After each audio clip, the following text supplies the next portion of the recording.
watching the. Interrupting what I'm doing. Thanks for joining us. Right, tonight's meeting, there was a few things on the agenda. The apologies from Tamara, Steph, and at the last minute there.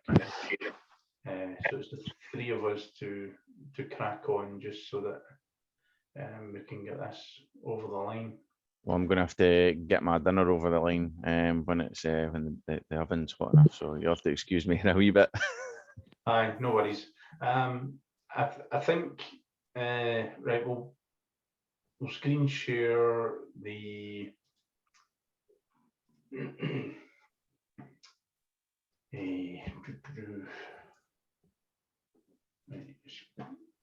Bear with me.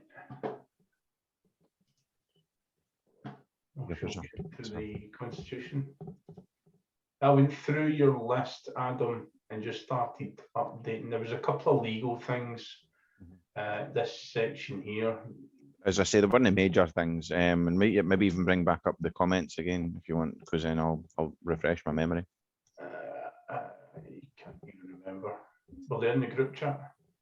No, it was on the Facebook page. I'll bring it up on my phone. Well, I went through and corrected the ones you'd put through, and I think the ones I'd replied to in the comments. Aye, that was those. We had we'd done something different. There was one. All right, okay, let's have a wee look. So we'll just bring up 1.2 then. We'll go through, in fact, what did you reply to? Because you've only said a few of them. Because obviously you've went and corrected a few. I changed the 1.2. That's fine. No. So 1.4.3.1 you said is specifically in reference to Westminster. I think I was only querying that one. I think that was all it was. It wasn't like it wasn't like I do this kind of thing. It was just a more of a question, maybe a question mark at the end would have helped that one. And then a couple other things. It was just punctuation. It was all we all went through and changed that, or just grammatical. Aye, and if I was picking up, I wasn't pedantic or anything like that. Just. So there's a couple of things there. The changes I had added in, I've added in a little bit of legal text in it. Point one. And then you suggested the definitions are for. Was 2.1 you said we suggested such a restriction so to avoid local cliques. Go to 2.1. We'll get to that. What was that one again? Sorry. 2.1. Oh, you were suggesting like people can switch area to fill in for vacancies and stuff. I was asking. No, that was a question again with that question mark. Aye. I know. It was. I seen where you were coming from, but again, especially when the party's quite small, that was generally what was going for high. Aye, I could risk the whole kind of cliqueiness forming, and it was the same with the Constitutional Committee, which, believe it or not, I think the Constitutional Committee have quite a lot of power. Yeah. And it's so it's quite important, especially that that their process is strictly followed and abided by. Party chairperson, nominating officer, Constitutional Committee, treasurer. I think we're actually party structure. There we go. Constitutional Committee. There was one. There was something I was going to add in here.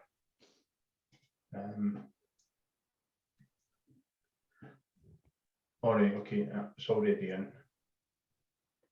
The Constitutional Committee will elect one committee member to be the spokesperson on behalf of committee decisions. So basically, they would have.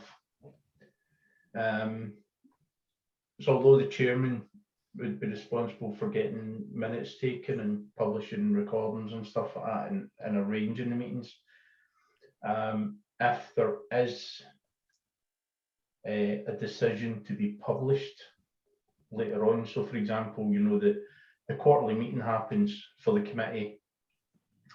The chairperson hosts the quarterly meeting, and the committee decide to appoint a subcommittee, you know, the 12 random ballots. The spokesperson, so the UK wide, that'll be for the whole UK committee. The spokesperson will get the feedback from the 12 and report it on behalf of the committee. Aye, makes sense. So there wouldn't be 15 different, you know, 12 different voices saying, aye, we've done this and said that. Saves time, cuts it down, gets straight to the point. Aye, the 12 will report back to the spokesperson, and the spokesperson will convey that to the membership. You know, be it through, so there's I was setting up on the website permissions for people to go in and do certain things. So the spokesperson will be the person from the committee who's got permission to go into the website and actually publish the decisions of the committee. Mhm. You know, Okay. where there's something separate and stuff like that. So it's those wee little things like that. Makes sense. Hang on. Right, I'm going to invite, I forgot to add Christopher to the group chat. So I shall Who's just, that? Christopher's the nomination officer. All right. Okay.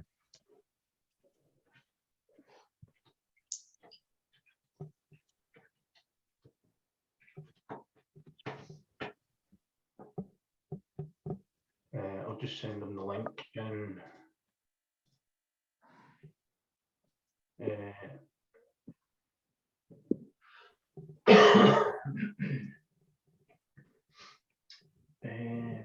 So, right, here we go. Who's the chap that you had? We had the chat with the other week. In fact, no, it doesn't matter. Just leave it there. Oh, that is it. Christopher Wilkinson you're talking about? Is that who's? The guy down in England. Aye. Because obviously it'd be nice to reach down there as soon as we could. Aye, he's very well connected. Aye. Really nice guy. Aye. Was there a previous party too that's kind of fell to bits as well, or is he just kind of independent? Yes. Aye. Yeah, What was that all about? Yeah, he was one of the ones that walked out of the LP UK when they kicked out Sean. What's his name? Sean something or other. Sean Finch or So something. do we have a few of those people who want to kind of get involved as well, or is it just him alone at the moment?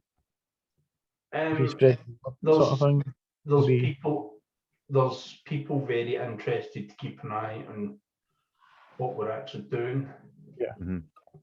But at the same time, you know, they're hanging back because, you know, it's like once bitten, twice shy. Aye. Yeah. No, I totally get that. So it's good that there's people ready to go. Should it be for them sort of thing? It's good that there's people there that's ready to go. Ready baked cakes. Yeah. Yeah, of course. The other thing, that's what I was wanting to catch up with you, Adam. You had, mind you were bringing up about the right to recall section. Aye, go and jog my memory again. It does ring a bell. I couldn't remember exactly. You were concerned, this is a section here, you were concerned about, you know, at what point do we actually have the recall and stuff like that. What I've done is I've suggested, I've added this bit in. Excuse me. Well, myself and I tried to get a hold of you, but I think you've been a bit busy the last couple of days. As I said, I've been up in Discussion been up about in it. Malig. Aye. Here it is, Chris. Aye, hiya.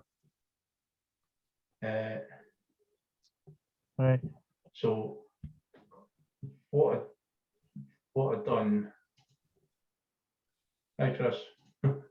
So what I've done was I've added this in to see if it fits well with yourself. I don't think I gave you the right credit the other night when you did bring it up. I think we were all just tired and pretty. I was pretty ball bagged, like. And I was Shattered trying away. to fob it off for a stress test, but it just wasn't sitting with me. And I shouldn't have done that because it was a valid. Oh valid man, point you we were all tired, very as you valid say. point you were bringing up. Let's see what. So just run it past me again, because I think I just got. It was one of these things that maybe caught my eye, and then I've got. really think about it. You were trying to play out how a right to recall would happen. Mhm.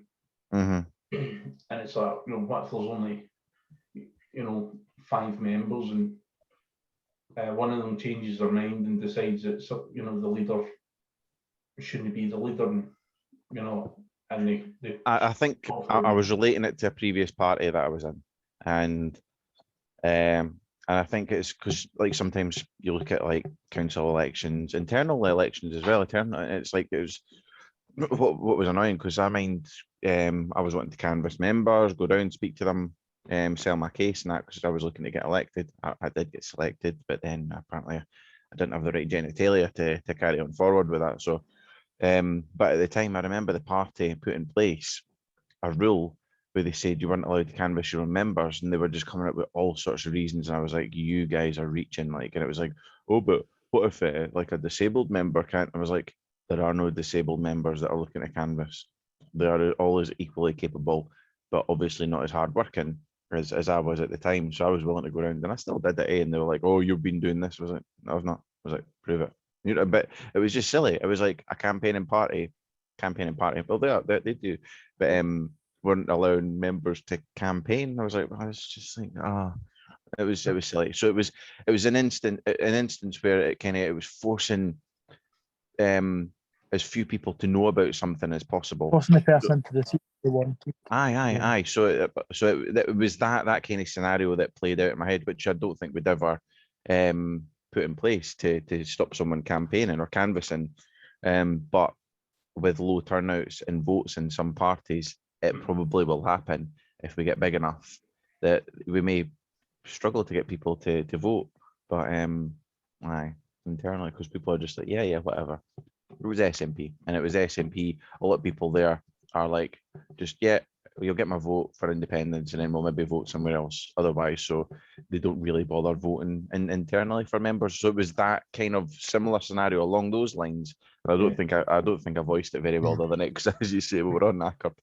So well, and in practice, I think what would happen is if someone really did have an issue, if something happened and the local leader came up, in some sort of scandal, and an ordinary member raised a complaint or requested a right to recall, we've got it so that it cannot be earlier than 2 months following the person's election.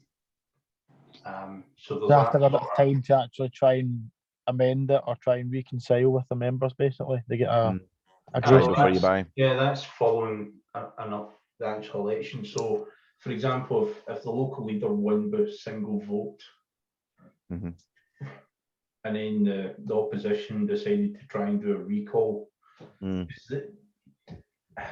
I'll tell you the other scenario that played out in my head too was the 1979 referendum.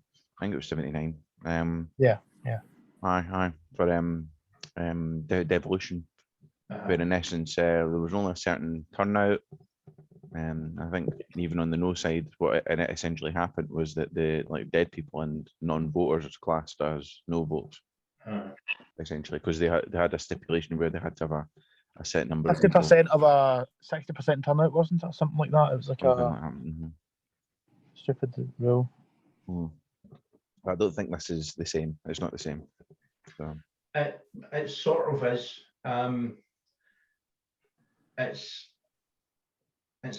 It's basically the Constitution is asking for more than 50, so 50% plus 1 of the local members, not the local members. That's local members vote. So the turnout has to be 50% of local members.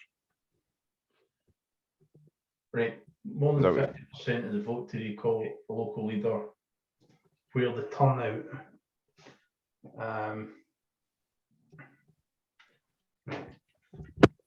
the turnout exceeds. But do remember that we can still, even once submitted, this can still be revisited, I think. Yeah. What's your It's thoughts? just- I'm sorry. It's on just you a first. first. I'd say it's just a first draft, isn't it? But obviously a first official draft that's going out there. But if Yeah, anything in future we can amend it and make it suitable for the changes we need to make, sort of thing. But yeah, again, changing it so easily is a bad idea too, because it can't be messed with if it's solid. But I, there's I'll- stuff in there that we can't mess with it. We can't drastically change it for gain or for benefit. You know, it's like I think in some instances, like the I don't know. I'm still on the fence with the whole 79 thing when that sticks in my head. But with this, I think in some ways, I suppose you have to try and stop small cliques barging in and taking over, because it's another instance where that could happen. What's your thoughts, Chris? Is this in relation to the highlighted bit? yes, 6.7, the right to recall. So it's basically a local leader's been elected, and then there's been some sort of drama or scandal. Then the local members, it's to give the local members the opportunity or an opportunity to change their mind based on who the local Do leader something is. But we don't want to make it too easy that we're constantly having local leader challenges, Yeah. because the local leaders are re-elected on an annual basis anyway. You know, so it's just pretty much, you know, there's another chance next year, so it's a chance for you to get people to join as members, and get those members to vote for you if you wanted to replace the local leader, sort of thing. And you've got the whole year to do it. Well, didn't we say last time about referring all of this up to the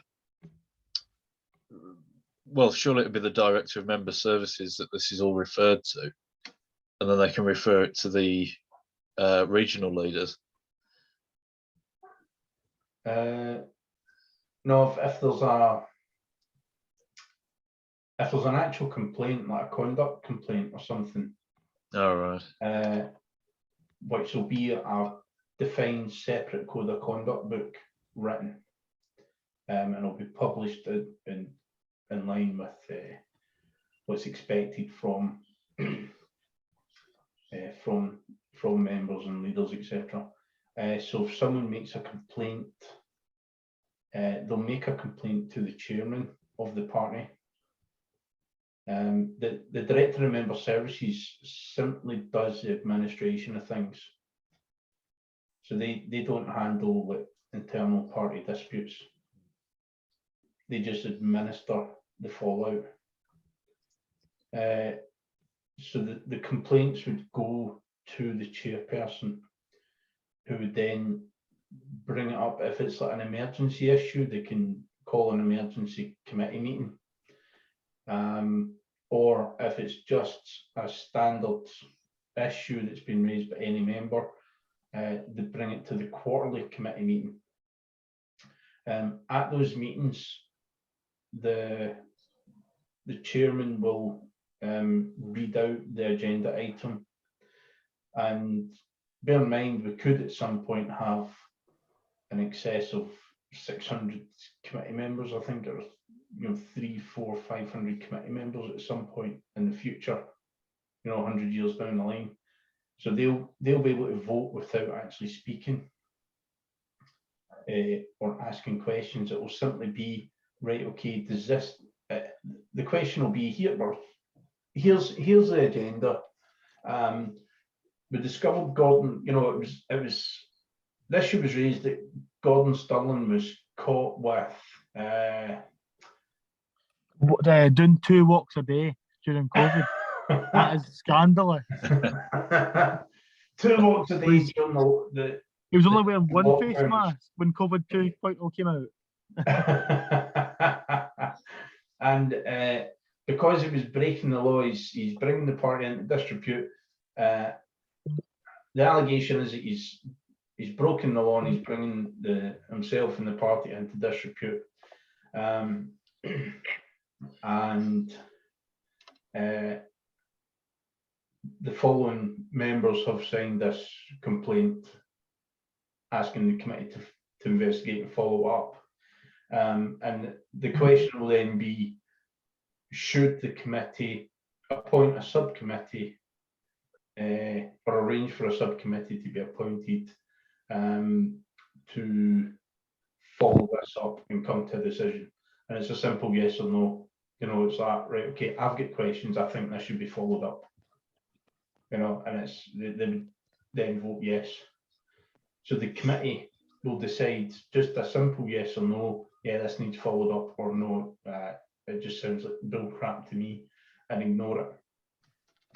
If the decision is to follow up, then a subcommittee would then be 12 members of the committee would be selected by a kind of random lottery draw type thing, to then become the subcommittee. And the subcommittee could then, the chairman would then arrange a meeting for the subcommittee to follow up on it, to gather whatever information they can get, and ask, in this demonstration, Gordon to attend to hear the allegation and to offer obviously he'll be given the allegation in advance, but to attend and present his defence. Did you say it was 12 random? Yes, like jury system. I'm not really a big fan of the jury system, because what if it's 12 people that picked it, just they pay their dues, they're not active members, so to speak? Well, they wouldn't be on the committee then. Sorry, committee members. I thought you meant it's just 12 random members. Some random guy who's paid it and forgot about it. Massive decision about the leader.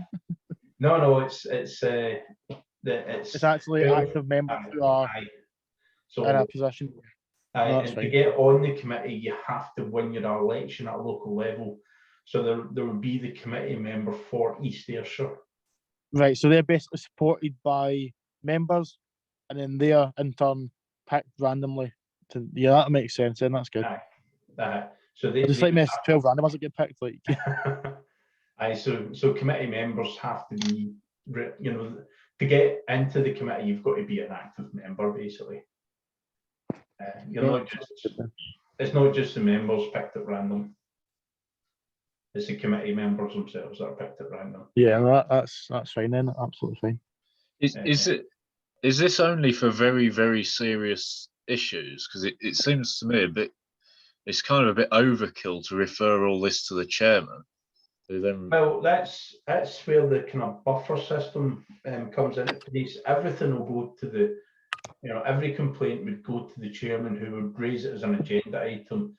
Now, if there's multiple complaints, they'll raise it as a single agenda item, and stuff like that. If it's not serious, if it's not something defined as serious within the Code of Conduct manual, then it would just go to a standard quarterly meeting, and then the complaint or whatever is read out, by a video call to the Constitution, the members of the Constitution, and then they have a vote to decide whether to take it further or not. So there's a buffer. Not everything goes straight to a subcommittee for an investigation and decision. Yeah. If it's somebody complains that Gordon was caught moonlighting for Labour, some sort of college group, allegedly, and the committee's like that, is this isn't worth our time? The committee will just vote the complaint down and it won't go any further. The issue there is that maybe if you're worried about the constant bombardment of like superfluous and utterly nonsense claims, isn't it going to be it's going to cause reputational damage if all of this is going to the chairman, who then has to sort of read it out like a last will and testament. I can see where you come from, but at the same time, it's likely to be very, very few things. You're talking maybe once a year or something that a complaint would actually be raised, if at all. You know, Is that you mandating the limit on it now? Are you mandating? No, not at all. I'm just talking from actual experience. What would happen is if something was strong enough and public enough, then you would get, you know, several folk or several hundred folk potentially complaining about the same thing, at which point it's still only one agenda item. And it's the chairman's job. The chairman would be an employee of the administrative team. So it would then be the chairman whose job it is to arrange the agenda items, and so they're not making a decision on it, they're just putting it together as a nice, neat, tidy, efficient agenda item to be discussed by the relevant people. Right. I'll be saying with No, yeah, that sounds absolutely fine. All that, it sounds aye. well I'll be thought out, saying and it with- sounds yeah, like it's going to be a good system. in theory, and we'll get the opportunity to stress test it as well. There'll be the same type of system for policy proposals. So any member at any time could propose a policy, but it's the leaders themselves that decide upon it. But what happens is when the leaders are having their own system of meetings, the chairman would receive the initial policy proposal to forward on to the leaders at the relevant meetings. And again, it'd be the chairperson's job to put it in a nice, efficient agenda proposal type thing, and follow that up with you. You know, so it's just about protecting the leaders themselves from getting bombarded with, you know, 24 Requests. saying, we want an independence for Wales policy. You know, if that 20 folk are all getting directed to raise it with the chairperson will have a list of policy proposals, and if it's a duplicate, they just add the person's name to that proposal, add the member's name to that proposal, excuse me, and then put it as a single policy item to the relevant leaders that it was proposed to, in which case it would be the Welsh national leader and the Welsh regional leaders that you know, independence for Wales would be proposed to, and then again it's up to those leaders themselves to come to a decision, to debate it and come to a decision. No. But it saves the leaders themselves all the hassle of getting, you know, 24 folk turn around in the space of a week saying, "Oh, I've had this brilliant idea." You know, it's like they'll have It's already on the on the website to list. say, "I've had this brilliant idea," and I think that the leaders do it, and the members should know and have the confidence that no matter how ridiculous, you know, it's I've had a brilliant policy proposal idea sort of thing, they can vent on the website, write it all down, and the chair then tidies it up into an agenda item, make sure there's no duplicates, and puts it to the leaders to discuss and debate. How do you feel about a petition style format of it? Like you can put a petition forward on the site, you can sign it to kind of agree with it or disagree, sort of thing, to give the members the choice of, you know, having that policy. That would work. I guess that would be down. Obviously, that's a voluntary thing. You can vote Would if you you want. time restrict? Would you time restrict the poll? Yeah, so obviously the current one with the Parliament, for example, I think they are 6 months or 3 Okay. months, something similar to that. Basically, same system, same setup, and it's say so many votes that gets added to kind of discussion sort of thing. Well, again, That sounds like the system that I sent over to you, Stephen. yeah, and again, that Nice. is a good system. It just doesn't need to be constitutional. What can happen is that the leaders can then request from the administration team a survey put out, and then it's put into place. But what I like about it is that it makes members kind of more of an active player.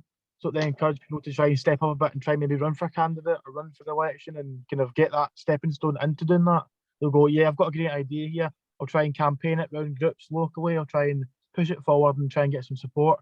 That gives them some experience for running for elections or trying to move up a bit. So I'm trying to think how this would work.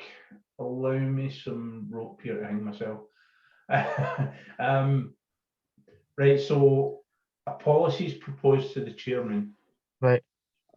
The chairman tidies it up into an agenda item. Yeah.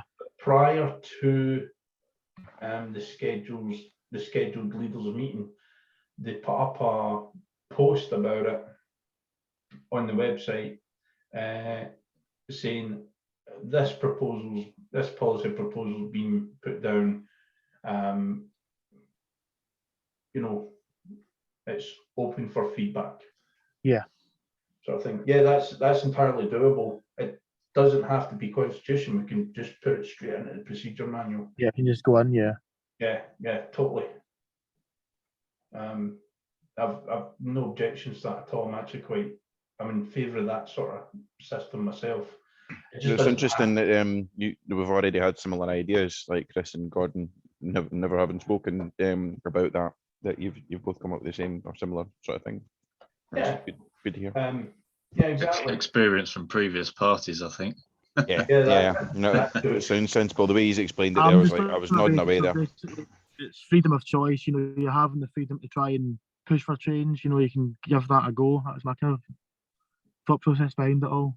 Yeah. The worst Maximising choice. So the worst thing that happened in LP UK was that you used to propose something, it'd go straight to the NCC and you'd never hear about it ever again. Some of that sounds a little bit like incompetence as well, though, or just laziness from them. Yeah. As well as ignorance and it's because there was just over half of the committee who was distinctly not libertarian, and they're the ones that didn't resign in August 2020. Oh, right. I would have thought different. I would have thought it's because there were too strict with libertarian. Everything has to be exactly this way. It has to be done by the libertarian book sort of thing. So they wouldn't push forward any new ideas. But no, makes sense.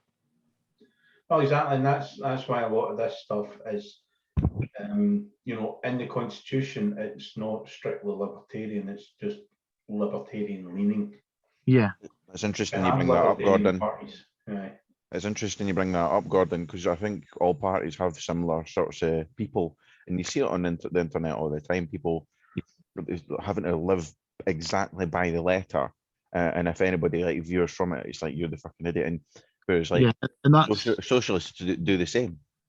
You're not a real socialist, or you're not a real independent supporter. You're trying to split the vote.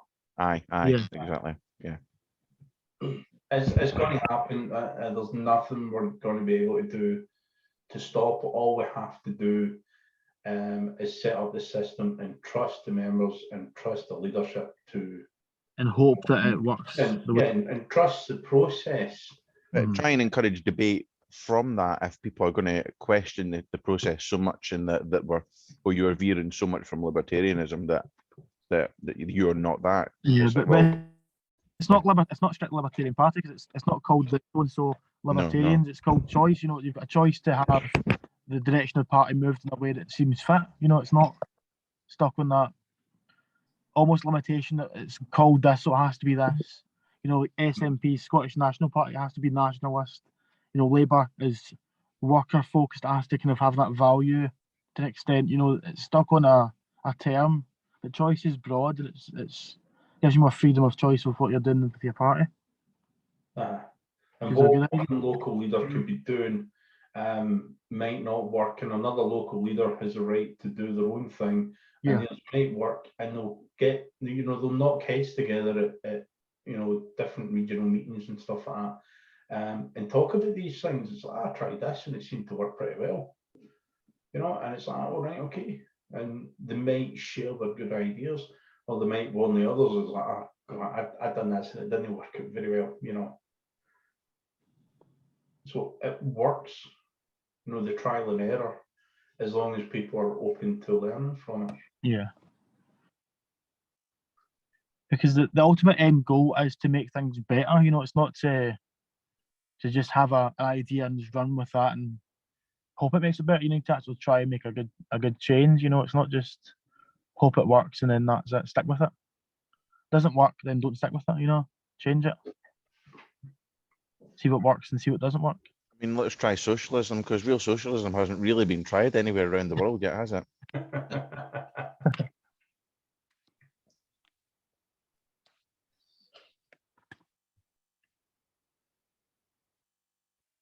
Right, next point. Time to, All right. in a new election.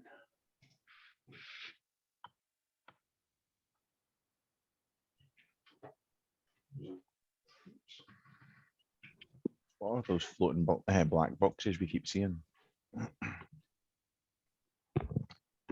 Oh, that's Zoom interfering with my suggested words and type script that you're seeing.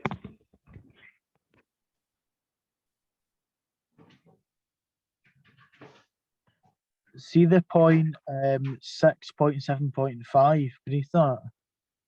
Is there a cap on terms, or is there like a limit to that? Or is it just unlimited re-election? You can go if you want again, but you have to get in, sort of thing. Sorry, remind me, where are you looking at? 675. I think you've froze. 6.7.5. The incumbent has a right to stand for re-election. Yeah, so is a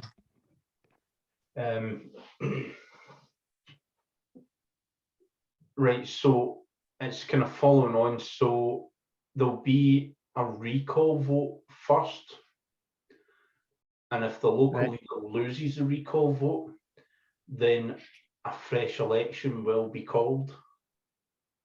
But the local leader, who's the incumbent, has the right to stand in that election. Incumbent, yeah.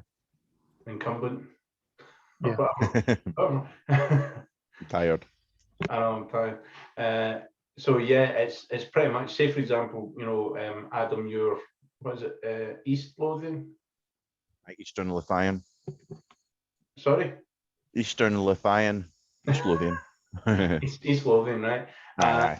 And you were caught having an affair, and some of the members didn't like the idea and, you know, demanded a recall. Your first battle as such would be to stop the recall from winning. But if the recall won, then what would happen is a new leadership election would be called. So it would go through the process of opening the process to nominations, at which point you, as the incumbent local leader, would have every right to stand for re-election. So it's basically not barring the person who's lost the recall from standing again. Yes, exactly. Right. So even if there's something not quite right with this formula, and you know, or maybe the membership decide, you know what, I don't like the idea that this person has, or what this person has done, I'm voting them out. But at the same time, I don't like the option of the person who's been put up to replace them. You know, so it's like, right, okay, is there a third or fourth option, or do we re-elect the devil we know, and then plan to put up a new election candidate when the natural annual term comes round? Yeah. That's quite a good safety feature in a way, because I mean, the person who's essentially lost the recall vote could actually be the lesser of two evils in the worst of circumstances. Mm-hmm. Yeah. And it allows the membership time to put together someone better, or someone to challenge when the annual term comes rolling around. But again, it's something we can expand on it when we come to the stress test, and then make recommendations to whoever's in the committee. Because after the party's registered, and we do the stress test, and it's then ultimately the committee's decision and not ours at that point. But again, you know, I dare say, I think we've only got one committee member, and that is Steph. And I dare say, if we turn around and say we want these changes put through, and she's the only committee member in the whole of the UK, she's just going to push it through for us. Mhm. You know what I mean? So I don't think we need to worry too much. So is this a dictatorship now, or with Steph in charge? I'd No, push no. everything through unless it came from Stephen if I was Steph, just to troll him. Oh no, Steph has stood up to me quite a few times. It's been well documented. Imagine how embarrassing it would be if there wasn't a majority on anything.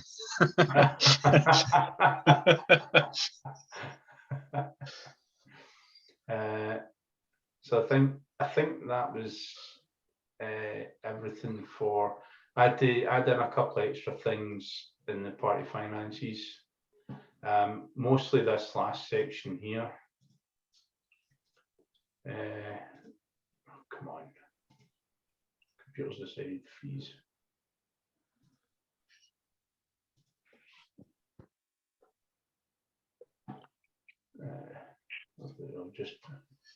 I'll save what we've done so far and then refresh it and see what happens.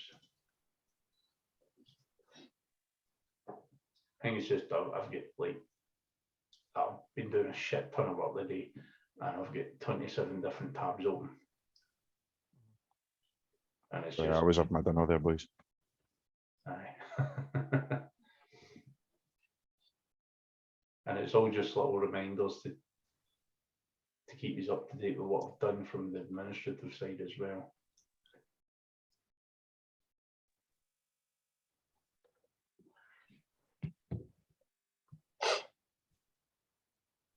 Oh, excuse me. So open up the Constitution. Come on. I've got a pet moth in my new office here. I've got a little micro office. I converted a cupboard.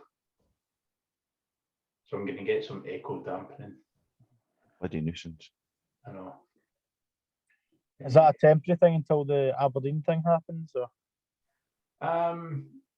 No, still need something on a daily basis here that isn't going to get in the way of the family. Because prior to this, I had everything on the kitchen table, and it was just we're sitting down to dinner, and the computer was getting pushed to the sides as we're trying to put all the food in the middle of the table for everyone to help themselves. So I'm sort of looking at things to just, it'll be a lot more attractive looking to and easier to read, because no one likes to sit and read through a legal document. So this last section here was what was added in. Oh, so wait. There we go. Right, 12.7 was added in. The treasurer will invest a minimum of 10% of all donations received by the party. That was simply because Invest in what? we'll invest in the business, which will then invest in, so that'll be Very niche cryptocurrencies that are never going to go anywhere, and hopefully they get millions. right. No, cryptocurrencies are not an investment; they're a trade. Yeah.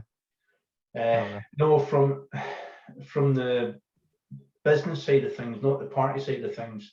From the business side of things, we'd be looking. There's an investment strategy. There's security, comfort. 3 steps: security, comfort, and then into more kind of speculative. Security will be good old fashioned, low risk, APR based investments. So it might be we stick, £3,000 into one of those 5-year plans with a normal bank, or these sort of things, right? You then get into a kind of comfort level where, right, okay, let's buy shares in, your FTSE 100, or it might be Blue chip. Well, your blue chip is in your security side of things, and then more speculatively you can expand it out into more comfortable sort of, so that's the cash you could afford to lose, but you're still unlikely to lose it. Mhm. Yeah. The only people who get hurt in roller coasters are the ones who jump off. Right? You've heard that term before. And then at a very, when you've got a comfortable level and the party's fully financed and everything, we're then looking at more speculative investments where we'd be taking the party's influence through the business to the free market. So we'd be investing in businesses that compete with government services. So that would be like investing in private bin collection services. We'd be investing in rent to buy social housing. Yeah. Stuff like healthcare insurance. So we'll be buying shares specifically in businesses with healthcare insurance and stuff like that. And then, just kind of expanding out from there. So the more comfortable we get, the more we can speculate and set aside, so it might get to a stage where we open a franchise such as like £10,000 would buy a leaflet distribution franchise in one area. So we buy the franchise, we put in the right people to run and operate that franchise, and it's something that complements what the party does. So when the party's on an election campaign, there's a business there that can deliver its leaflets. Yeah, and they can support the party, but without costing it excess funds to hire external companies. Yeah. Exactly. And in theory, what would happen is, because it's a franchise, it's less likely to be automatically affiliated with the party. So other political groups might actually buy our services. I've heard that story before, Stephen. Yeah, you've heard this line before. Yeah, I have. So it's stuff like that. And then ultimately, 100 years down the line, when we're at a more kind of corporate level and very influential financially, we can, even if we never get anyone actually elected at a party level, the business will be able to lobby and campaign at government level. Yeah.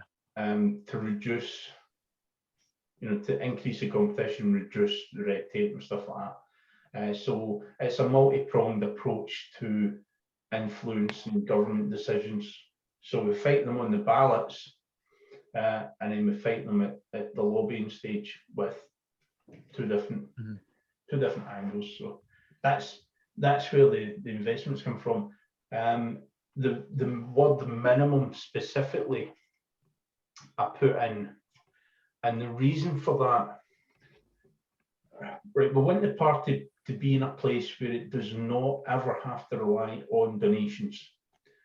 Donations complicate relationships, and can offer too much influence to one individual or a group of individuals, who then maybe decide to go one way instead of trusting their own gut or instinct, simply because somebody's come along with a sack full of cash. Could I propose this to combat this? Basically, a term stating that all donations are not seen as being influence; they're just seen as being a cash sum given to the party and nothing further, and they will not be considered as such when dealing with elections or with picking people.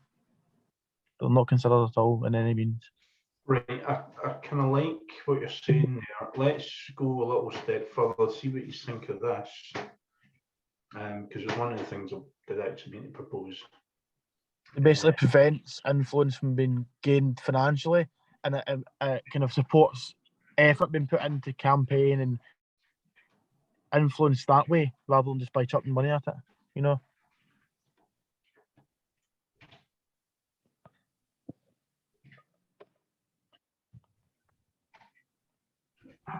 Can you spell?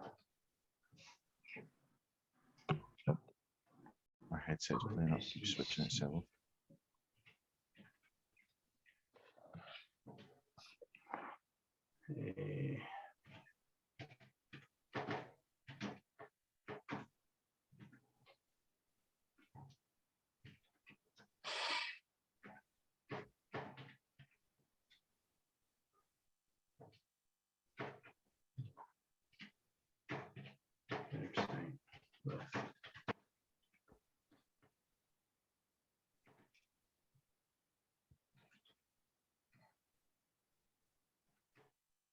Donor's name, yeah, to prevent any conflict of interest.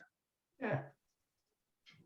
All donations over £500 in value in any consecutive 12 months will be published on the website with the donor's name. Regardless of what Also, regarding the investment part of the party, would we publish where the money's going to, like what we're investing in, or just like generalize it, like so and so's went to a business, so and so's went to shares, just so they can see how it's being diversified and it's not all in the one pot. Don't name places, don't name shares, but generalize it. What will happen is the treasurer will be not just the treasurer for the party, but also treasurer for the business. Yeah. And at the quarterly committee meetings, right, the treasurer, amongst other people, the treasurer will be one of the people that report on a quarterly basis about the party finances, donations, and business. Yeah. You know, so the Choice Membership Services Limited, their accounts will be published quarterly to the committee. And it will just be the director of member services will have to give an account of things like membership numbers and we'll create it in the procedure manual what each person reports on specifically and how it's reported. Yeah. It's not a constitutional thing, but at the same time, we know it's in the constitution that these people will report to the committee on a quarterly basis. Yeah. But not at a constitutional level what they report. From the procedure manual, that will state what exactly is reported on and how it's reported, and that can include as much detail as we decide to put into it, Did you mention Yes. about if it was a person's name and or company name? Do you have to have a person's name, or does it matter? Is more to the point rather than Well, should- it's a donor, so the donor could be a person or a company. Yeah. Usually, if it's a company, if it's a listed company, I can actually show you this. I'll use that. oh, excuse me. What I'll do is, We've been searching Cardiff Football Club for.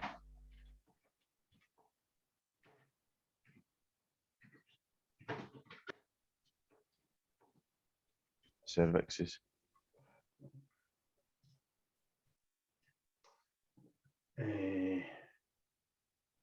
But in Ireland as well. Good going.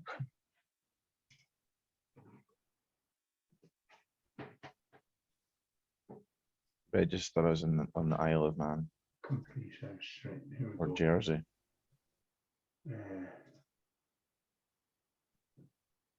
I think Gibraltar's better, is it not? Gibraltar, there you go. Aye. I don't think they have as much Company VA. search, find company, start there. Host the servers in the rock.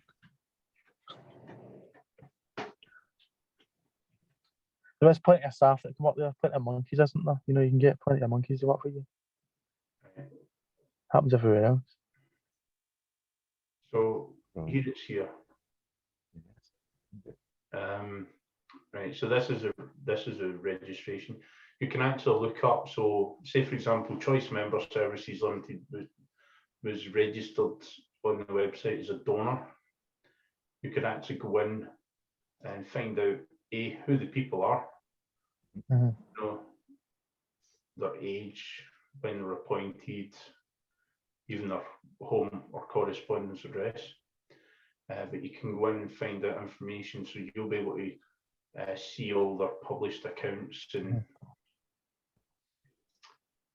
confirmation statements, and It's nature of business, you put it down. so that's the statement of capital. Because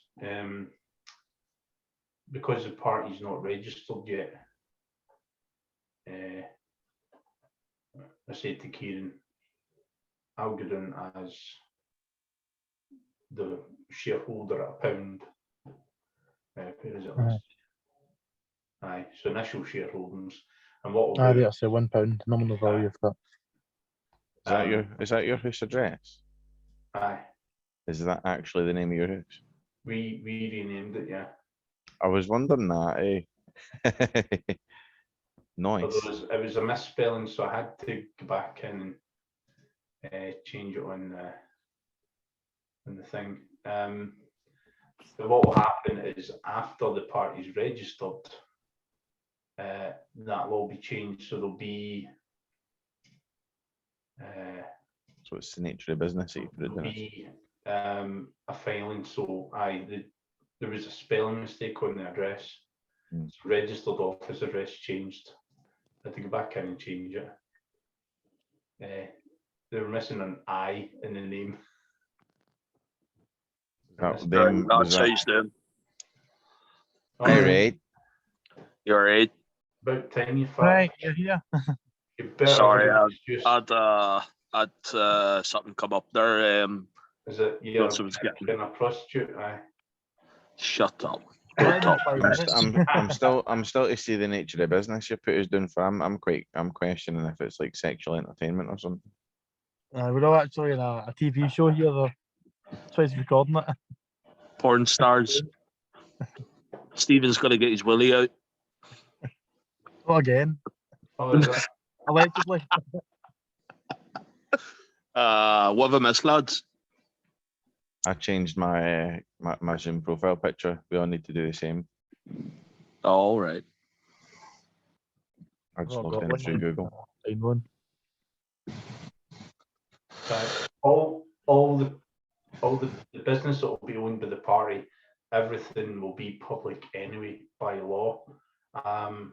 But what we're offering as a party is to publish it quarterly instead of waiting on, it's like 2 years down the line before any of this is. Wait a minute. Go down. Go down, Stephen. Oh, it's in here. Aye, nature of business, photocopying, document preparation, and other Other specialists. specialised office support activities. Hey, that probably makes sense actually. It Yeah. is. Aye. It's basically photocopies of people's asses on in picture frames. Fuck, I never knew you were there, Chris. How you doing? Yeah, not so bad. Yeah, yeah. I didn't say hello earlier, by the way, so hello. All right. Yeah, so that's that. Kieran, just so you know, we've added in this little bit. Just try to find out. I don't think we've voted on it, but whether all donations over £500 in value in any consecutive 12 months will be published on the website with the donor's name. All for say aye. Aye. Aye. Aye. There you Right, go. okay. Say you voted. Done. No. Why?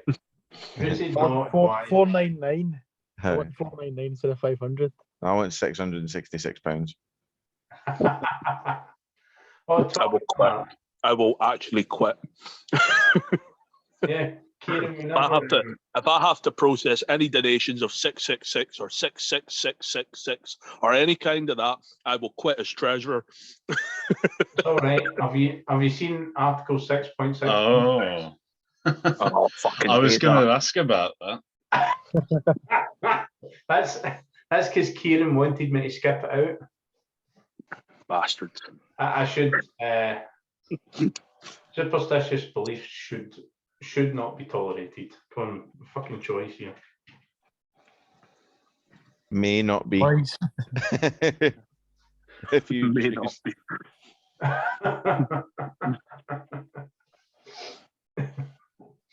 And see if anyone ever actually does pick us up on that, we can point them back to this video on the website. Bunch of bastards. Right, okay. Right, so that's dealt with. Is everyone happy for this to go towards the registration now? yeah, that's perfectly fine. Can I make a suggestion? I don't know where it'll be put. Probably 12.5 point something, which relates to election expenses. Are we cutting down or eliminating any sort of expenses incurred by party officials? In what sense? Well, essentially, I mean, the danger of having expenses for things that shouldn't be permitted. What's the checks and balances for that? I can answer that for you. Oh, it's I the know too. system- It's the system I'm going to show Kieran as treasurer how to implement. But basically, you know how you get your saldo and other types of expense cards for businesses that businesses use for the staff and employees. Mhm. What we're looking to implement is a system like that where people on the active candidates on the campaign trail will agree in advance with the treasurer how much they want to spend of their own money, and the treasurer can just double check it. You're aware of your limits, etc., what you can and can't spend it on. It's a tick boxing exercise. The treasurer can then, if the candidate can deposit that money to the party's account, and the treasurer can upload it into a prepaid card that's branded with the party logo and everything, and party name.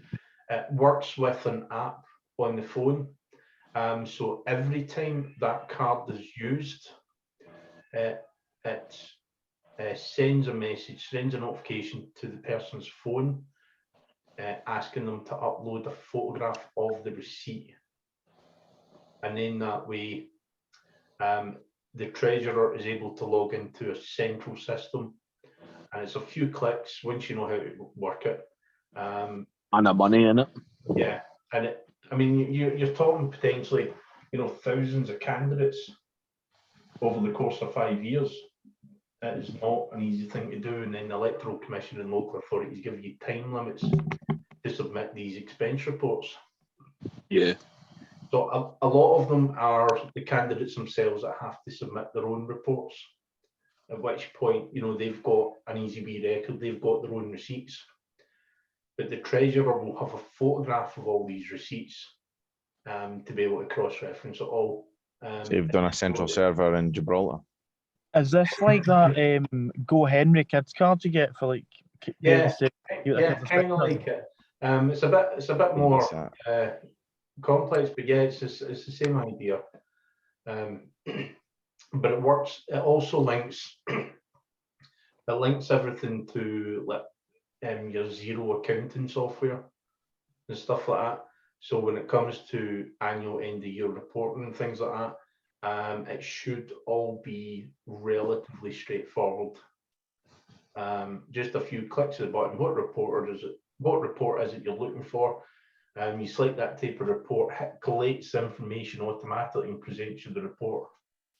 You read through it to make sure it looks okay, and then you pass it on to, so if he's preparing the quarterly report for the committee, he'll just put it in the software, click on report in the last quarter, and read that out to the committee.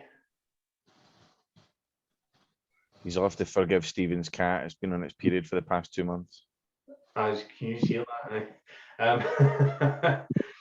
The other good thing, you know how it's important that we should be encouraging candidates and leaders to take initiative and to be more involved in things like that. Mhm. These expense cards are actually really professional looking. So if, for example, local leaders getting a little business card and they're getting an expense card specifically for campaign spending and stuff like that, it's reportable. Then they'll have this nice little black business card with the party name on it, as well as the person's own name on it. And anytime they want to purchase something on behalf of it, or if it's like a benefit in kind, it's like, I really want to do this at a local level. It saves the hassle of setting up a branch system, so they're able to use the central party funding system. They put their money into central funds. The treasurer transfers it onto that person's expense card.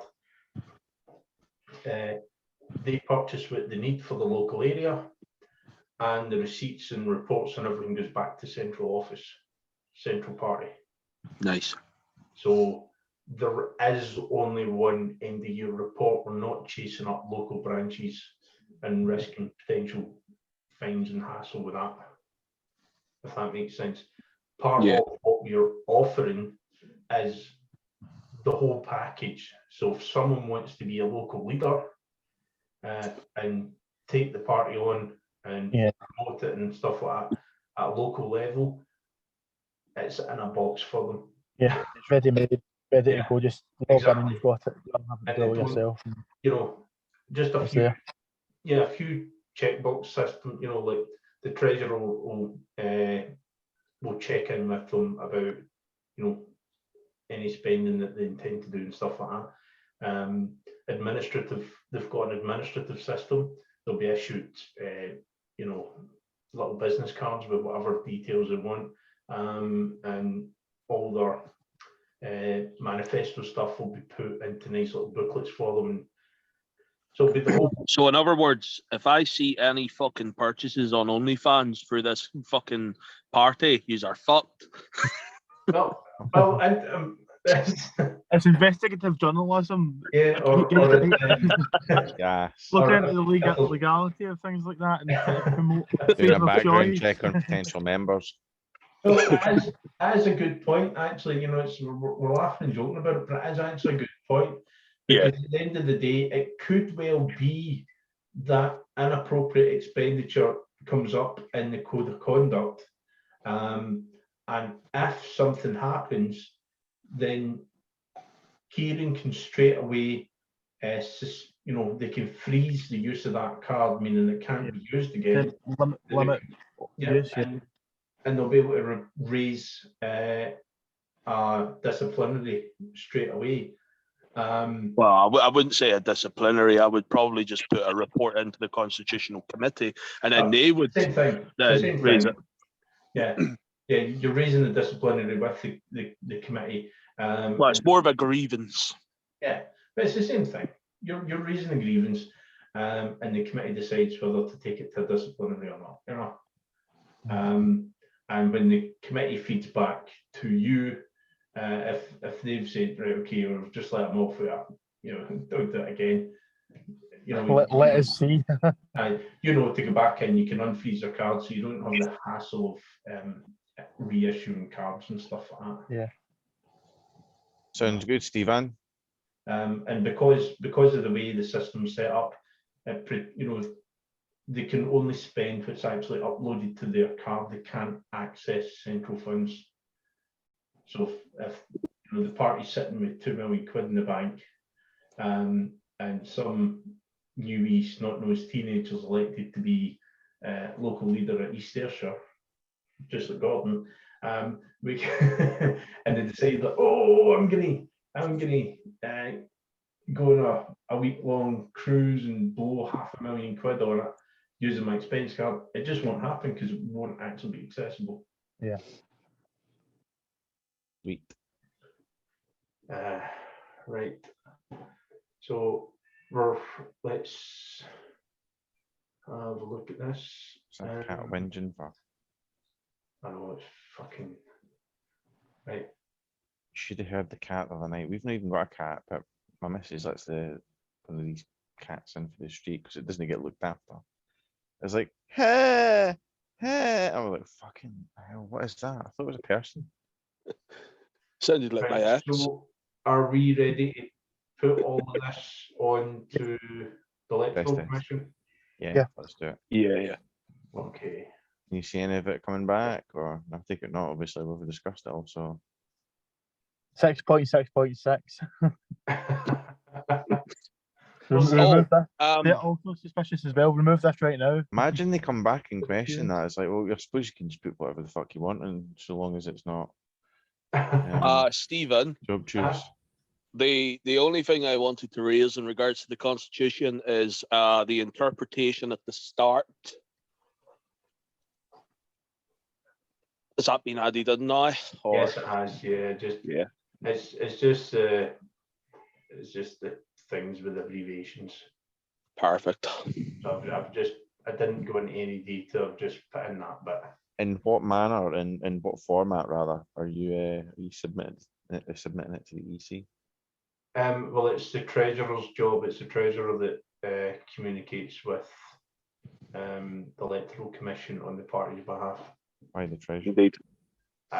Just Electoral Commission rules. Oh, right, okay. Yeah, got you. So it will be Kieran, myself that will be communicating with them, and I send her a will. PDF. I will probably send it over email or via a written form. I'll probably type it all up first, print it all off. Copy and paste, mate. You register online now with them, and you do it online. Oh, can you? Right, okay. Yeah, I'll I probably don't just know register online then. Yeah, I don't know the specifics, but that's. This is Yeah. in the website, or is this still invisible or unviewable? Sorry. No, this is all on the website. I'll sort it all out via probably a Word document as well, and make sure it's all formatted correctly before obviously processing it and submitting it through. So deboomered. Yeah, exactly, deboomered. You don't want them having a panic attack looking at it.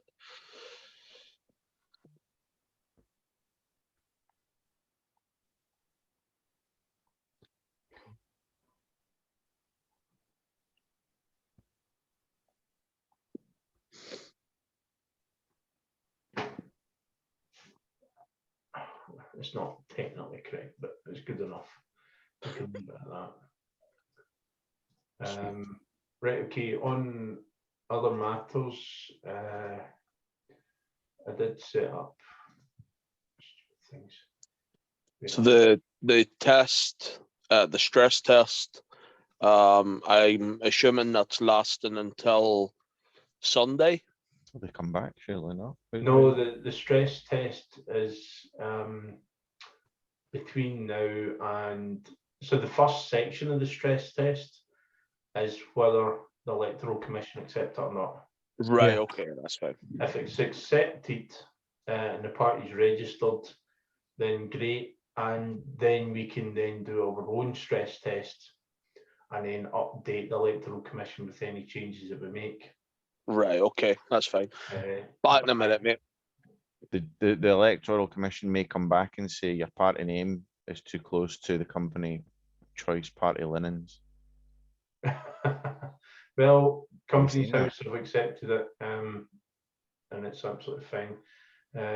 Right, as some of you have already received, I've sent through invitations on custom. Oh yeah, I've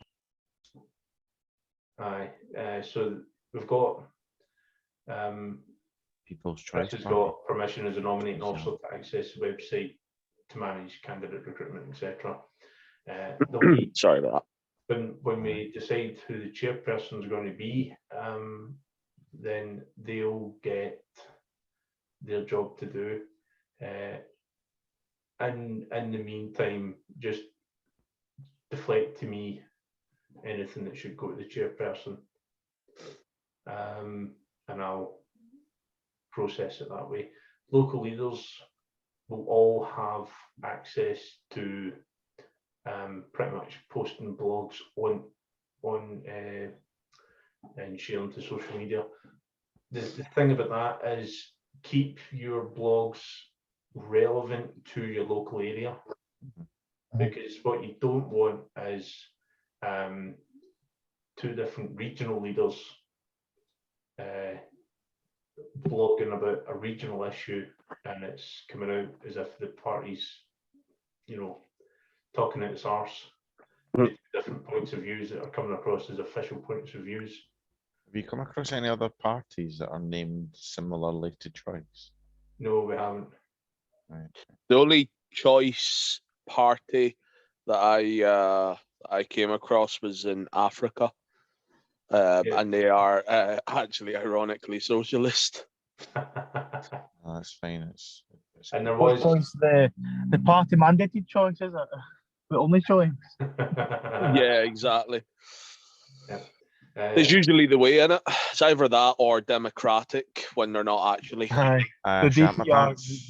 the DPRK, isn't it? Aye. So I shat my pants when it was. I just googled like Choice because I was looking at different things. And I went, right, okay, good. Choice political party, and then it's like in Wikipedia there's People's Choice Party. I was like, oh shit, but then you read it and you're like, the People's Choice Party was in New Zealand. I was like, thank fuck New Zealand. And then the one above that, Personal Choice Party, is the Personal Choice Party. PCP was a US United States political party. Whose presidential candidate for 2004 qualified for the ballot in the US state of Utah. There's currently a really, really extremist far right political party that are trying to submit an application to the EC themselves, but they get declined this month due to the application just being completely incompetent. Apparently, who was it again? What was their name? Oh, fuck! What's their fucking name? you can actually go into Electoral Commission's website, and they do publish what applications are currently going through. Yeah, because I seen it last night. I was just doing a bit of digging. Right, okay. Right, just quickly, will it show names? Yeah, it should. Aye, yourselves. What was that? As in, like, whoever's submitting this. Oh no, I don't think does it. I don't think it shows the actual person who's submitted it. It shows the party name. But that's about It it. shows everything. Or does it? Back to new boys. it was the former BNP, British National Party media manager, who who's founded this new really far right political organization. I can't get the fucking name of it. It's Federal UK. No, it's not that. Lines for London. Democratic Liberation Party. Patriotic Alternative, that's their name. Yeah, that's it. There Yeah. we go. Yeah, With a the squirrel. PA. Yeah, PA coming out their arse. indeed. Uh, Aye, their application got turned down this month apparently because it was just completely incompetent. party registration decisions. Aye, Mark Collette. I remember him. He was the media. I think he was a media spokesman or something like that for the British National Oh, there's my Party. pal's one.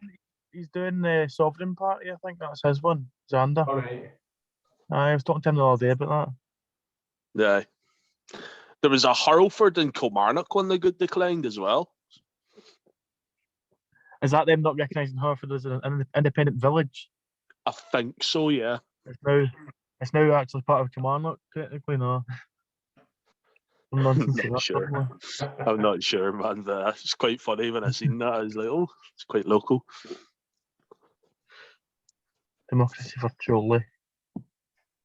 Aye, so By force. do you see what I mean about Aye, the emblems Electoral are. Commission look Oh, for the tick, black and yeah. white The logos tick inside logo, yeah. from everyone, and that's simply so that they can put them on the ballots without colours affecting. Wait, move up a wee second.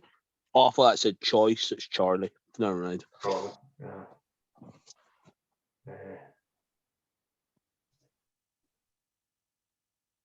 Abolish the TV licensing. Quite right. What's this you're looking at? Aye, so it's I thought that it gave more than that. See, obviously that party got rejected. What's the kind of constraints? Do they have things that they can basically force you to be a certain way with your party? Can they force you into having a certain ideology and kind of? Surely that doesn't really make sense if it's a party. They've got their own ideals they try and get out there. You know, that's not really fair if they're limiting that. The EC. Mm. Yeah. Yeah, no, I understand that. Can they do that? Are they allowed to like limit you and basically compel your speech? Is that allowed? Or Yes, because if you scroll all the way up, Stephen, it actually says in the rules, offensive? Yeah. offensive, yeah. But language. It's in their opinion though, but that's kind of backwards, I think.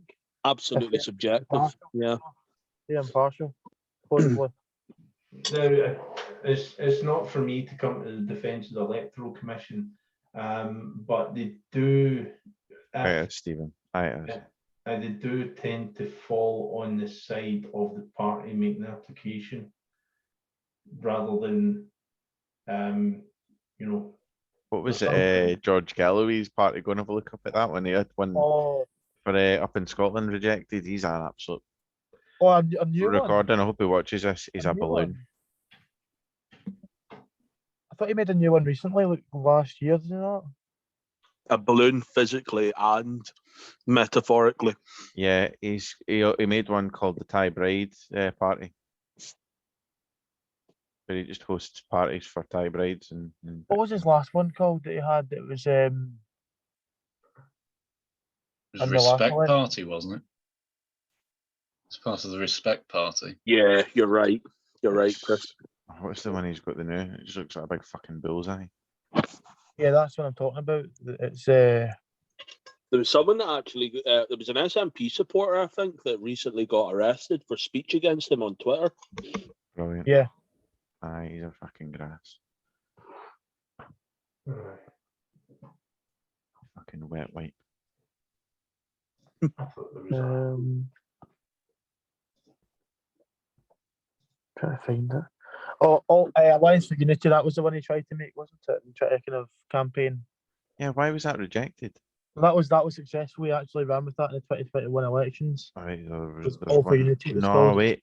Was it not And just the SNP. Unity Party or something like that? Alliance for Unity, it was called. I know, but there was one. His previous name was rejected. It was so he had to change it for Alliance for Unity. Come down.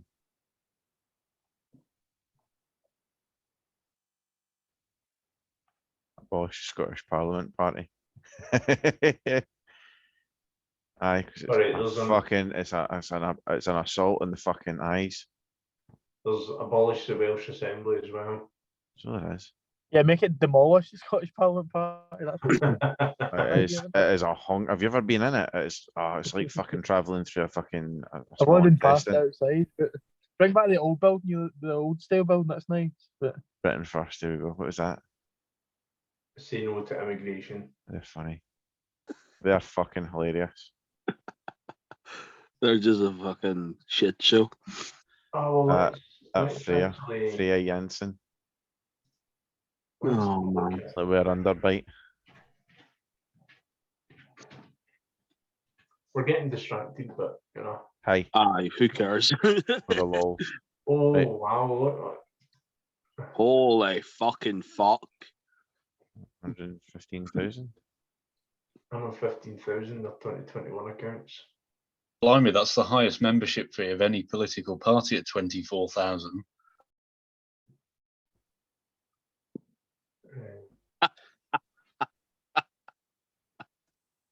Took a while to get that one, didn't it? I just fucking got that. I'm gonna hold my hands up and say I haven't got it yet. Because he's like leading on. There's only one member that's paid the 24,000. That's I got you. Well, if we go on to, we can do a quick search on them. what the fuck is the party that I've done a bit of research on it last night on what Nick Griffin's up to now. Because he's fucking hilarious. He's probably the most hilarious out of the lot of them. And he's part of a party that's part of like the fucking European Union. He's not even part of a party that's UK politics anymore. It's like a committee of parties, like proper right-wing parties, like far right, I mean, not right-wing, sorry, across the whole of the European Union. that's a silly fee, right? Why would you join the annual? Aye, You know, this is exactly the thing I was talking about actually. See, as soon as you do that, you're then stopped and you're trying to think, right, hang on, £5 a month or £10 a year. Of course, I'm just going to pay £10 a year, but hang on, 35 quid, and I just don't need to pay anything else ever again. You know, it just seems a bit. Yeah. You know what I mean? Yeah, but remember, these cunts don't know proper economics. They are they want completely the economically £35 up illiterate. front. That's what they want, the £35, and then people forgetting about it and just having Exactly. the £35. It's like a fool from the money, you know. It's like That is a proper chip shop party. That it's like fucking. Oh, aye. It's like that what are was they called? The fucking. What are they called? The fucking. There's no QVC, but it's like that sort of shit you used to see in Woolworths. JVC. JVC or no, it's not JVC. It's that along those lines. JVC used to sponsor Arsenal. They were an Oh electrical. no, that's the telly, isn't it? It's QVC. Aye, that's QVC. There was one that used to be in. in Rolex. JML. That's Yes, JML. yes. Brilliant. Look, I'm still want to see this George Galloway's one of these rejected names because I'm sure it was quite funny. Nobody was fucking laughing at him. His looks a bit JML-esque as well. I want us to look a lot less JML, a bit more professional. See what I did there. So, in theory, the maximum number of current members with Britain First is a maximum of 2,419 members. If they were going with the £5 a month, that would be It goes to like 300, 400 members, you know, I think. Aye, Is 400 it 24? members, so 196? somewhere between 2,400 and 400 members. Oh, you're £35, maybe they're all £35. Lifetime members. Life, that's them. And it till they die. Aye, and they never No need more to. parties to It's about 483 members or something. Like that. I wonder if they're included in that figure the Are you helping the fee that they if you want to charge. join a new party, you're banned. Actually, you have to be in Britain first. Well, there is a difference between membership and donations. There is a legal difference. I'm wondering if they include in the membership fee the extortionate fee of about £1,000 to strike anyone off the sort of life memberships that they've got when they realise 2 or 3 years down the line that they only signed up when they were drunk or something and now don't want it. What a fucking mistake to make when you're drunk. Kieran, have you Life- heard about life- Rangers being under this governing what's it, the UEFA watch list or some shit for financial financial fair play, sorry. Really? Aye. Oh, well. Yeah. No need to worry about them anymore. Have a wee Google when you get a chance. I will do. Probably a storm in a teacup. Aye, Usually it's- aye. I was gonna say it's probably something that's fucking Daily Record trying to make a big Yeah. fucking fuss about something about that it really is nothing at all. Stephen, Uh-huh. that was the party I was meaning. Well, it's not really a party. I don't even know what the fuck it is. It's like a European alliance that Nick Griffin is vice chairman of now. I've seen that. Yeah. Alliance for Peace and Freedom is what they're called. I mean, that is baffling to say the fucking least, based on what his beliefs were. He's now part of that. Oh, the joys. Right. Well, the next part is our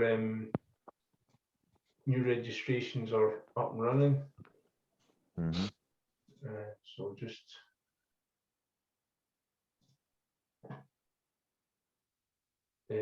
so most of this is up to date. I've just a couple of technical things that I can work on in between things, and I put through and acknowledged. Just What a fanny, right? You know the fucking the comedy backdrop or the backdrop from the comedy club, The Stand. It was that young boy, or it was a painting a fucking kid with a cowboy hat and a gun against his head. There's obviously a fucking message in there and to do with comedy. They've fucking decided they're getting rid of it. They've got rid of it. They were auctioning it off. They've got rid of it, and the person that's bought it is a promoter. The promoter claims that he has set the famous Scottish comedy stage backdrop on fire. I'm like, why? He goes, he said it was due to the offensive nature of the piece that he decided it should be destroyed. So he's deciding the what he thinks isn't art. He's basically trying to set a definition against what is art, basically. Mm-hmm. Moron. Absolute moron. Hope that's a fucking wind up. Probably not. You know how I thought- far they'll go. I thought it was Jurgen Klopp initially. Guy looks like Jurgen Klopp. Alan Anderson paid 7,500 to snap up the Stand painting. What a fucking prick.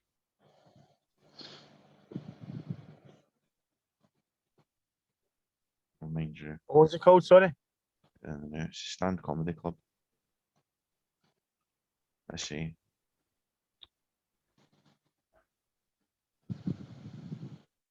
He said he was going to install it at the Rotunda Comedy Club in Glasgow that he runs. However, Mr. Anderson claims he decided to burn the painting of a cowboy with a toy gun pointed at his head in protest at its removal from the Stand Comedy Club in Edinburgh in wake of complaints that it was offensive and inappropriate. Absolute, This is silly. absolute wet wipe. That's almost. I'm not comparing it to obviously this, but it's almost as bad as the Nazis burning the books. You know, it's the same kind of principle, isn't it? Yeah, I'd say You know, so. the same- that isn't a valid media form. We need to get that burned. You know, it's the same sort of principle. Yeah, Obviously, on a lesser scale, but it's still the same. Aye. it's like I know this is a bit of an extreme comparison, but it's like the secret police back in Nazi Germany going into comedy clubs and taking notes of what the comedy clubs are saying and then reporting it back to arrest them. No. They're deciding what is funny and what is appropriate for art when actually you should leave that naturally to the audience. One absolute arse. Sorry. Anyway, I've intervened enough. No, it's an interesting point. Ties in very well with what the party's standing for. Yeah. Mm. And it was actually one of my suggestions further down the line. What I envision. My God, I can't fucking talk. I envision the party doing that well that we can actually buy over halls permanently and host our own comedy fests across the whole of the country, where people from left and right can come and perform and not have or not fear their speech being impeded. Yeah. Mm-hmm. Or even open debate, like completely open debate things like that. where you've got, Absolutely. restraints on what you're saying, and you go completely your true beliefs. You know, you can say what you want. Exactly. Proper debate.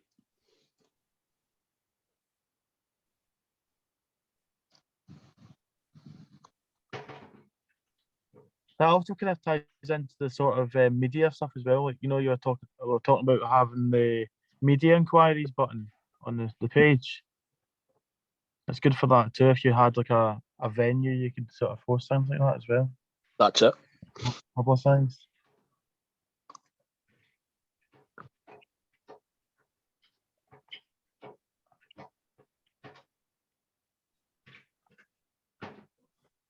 Stephen, I was having a look at property around Kilmarnock. I know we're obviously not going to buy that right now. I know what you're talking about here. I know what it is. Okay, on you go. Comores, Nope, is it? that's not what I was going to suggest, but you can expand on that though. Something different then. Oh, I'll let you go first. That's fine. no, it's okay. So it's the see the building across from the train station in Kilmarnock. It's been lying empty for fucking years. I think it was a DFS or something like that. Or I can give you a bit of history. That was actually the radio station's very first building. was it? Yeah. Well, that building's going cheap at the moment, mate. Yeah, and the reason for that is because it needs demolished and it's full of asbestos. It's actually going to cost more to demolish than it will be to buy the bloody building. Well, that's that fuck then. Thanks for that. You're What I welcome. was saying, Kieran, is seeing Comores Main Street. Uh-huh. They're selling off a full block of flats, 6 flats in the block for 250 grand. Holy shit. You're talking maybe 42, 43 grand a flat. Bloody hell. It's a block of 6. 43 grand a flat. Just across the street. You know the little kind of car park at the shop? Across the road from the car park at the shop on the main street.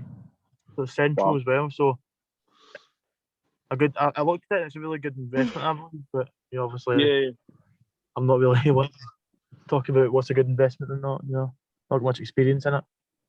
No, for sure. But 40 grand the flat, and then of course you're looking at it long term, and the potential equity in that property as well. It's quite a good investment. 4 of them are 2 beds, and then 2 of them are 3 bed, I believe, because there's 14 beds total.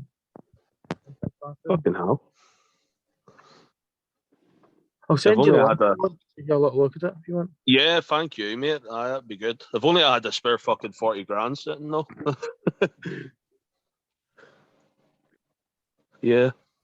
But those types of I'll send you the opportunities picture. in the future, like when the party is fully up and running and fully like doing well and thriving, etc., those types of opportunities are stuff that we can take advantage of, Yeah, we were saying that before you came in here, actually. Yeah. There's the one there, Facebook. Thank I really you. like the old style too. I like the old Santa. I think it looks brilliant. I love it. Oh, aye. Let's see the old public hall. Nice.